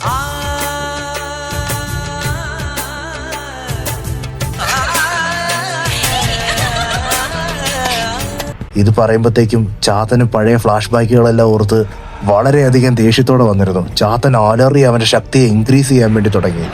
Chathan ഒരു പർവ്വതം കണക്കെ കോട്ടയം സിറ്റി മുഴുവൻ നിറഞ്ഞങ്ങ് നിന്നു. എന്നിട്ട് ചാത്തൻ ചുറ്റിനും എയ്സിനെ നോക്കി. താഴെ ഒന്നും എയ്സിനെ കാണുന്നില്ല. എയ്സ് ഒരു വളരെ ഉയരമുള്ള ബിൽഡിങ്ങിന്റെ മേലെ കൂടെ ഓടി വരികയായിരുന്നു ചാത്തന്റെ മുഖത്തിനിട്ട് ലക്ഷ്യമാക്കി. എയ്സ് പറന്നു വന്ന് ചാത്തന്റെ മുഖത്തിനിട്ട് തന്നെ വെട്ടി. പിന്നെ ചാത്തന്റെ കണ്ണിനിട്ടും വെട്ടി. ചാത്തൻ അവിടെ കിടന്ന് അലറുവാനായി തുടങ്ങി. പെട്ടെന്ന് എയ്സ് താഴെ വന്ന് ചാത്തന്റെ കാലിലെല്ലാം വെട്ടി ഡാമേജ് ആക്കുവാനായിട്ട് ശ്രമിച്ചു. ഈ വേദന സഹിക്കാൻ വയ്യാതെ ചാത്തൻ കലി കയറി അവിടെയുള്ള ഒരു ബിൽഡിംഗ് എടുത്ത് എയ്സിന്റെ നേരെ എറിഞ്ഞു. എയ്സ് ആ ബിൽഡിങ്ങിൽ നിന്ന് മാറിക്കൊടുത്തു. പക്ഷെ മാറിക്കൊടുത്തപ്പോൾ എയ്സ് വന്ന് വീണത് ചാത്തന്റെ കയ്യിലോട്ടായിരുന്നു. ആ ബിൽഡിംഗ് പറന്ന് അവിടെയുള്ള ജനങ്ങളുടെ മേലെ വീഴാൻ വേണ്ടി പോയപ്പോൾ പെട്ടെന്ന് ഒരു വെട്ടം വന്ന് അവിടെയുള്ള ജനങ്ങളെ എല്ലാം കാണാതായി. ചാത്തനും അത്ഭുതമായി, എയ്സിനും അത്ഭുതമായി. ആരാണ് ഈ ജനങ്ങളെ ഇപ്പൊ ഇവിടുന്ന് കൊണ്ടുപോയത്? കോട്ടയം ടൗണിലെ ജനങ്ങളെ എല്ലാരെയും രക്ഷിച്ച് സ്വന്തമായി ഒരു പ്ലാനറ്റ് ഉണ്ടാക്കി അവിടെ പാർപ്പിച്ചതിന് ശേഷം ആ ഫൈറ്റ് ആസ്വദിച്ച് കാണുവാനായി വന്നത് മറ്റാരുമല്ല, സാക്ഷാൽ ഭഗവാൻ തന്നെയാണ്.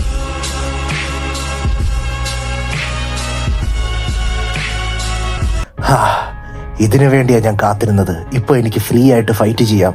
ഇപ്പൊ നിന്നെ ഞാൻ കാണിച്ചു തരാടാ കഴിവറ മോനെ എന്ന് പറഞ്ഞ് എയ്സ് സ്വയം കണ്ണടച്ചു. ആ ആടിന്റെ ഡീമനുകൾ എയ്സിനോടായി പറഞ്ഞു, ഇനി നമ്മൾ കാത്തിരിക്കണ്ട. ഈ കഴിവേറിയ നമ്മുടെ അടുത്ത ഒറ്റ അറ്റാക്കിന് നമ്മൾ കൊല്ലും. അതിനെ നമുക്ക് ട്രാൻസ്ഫോം ചെയ്യാം.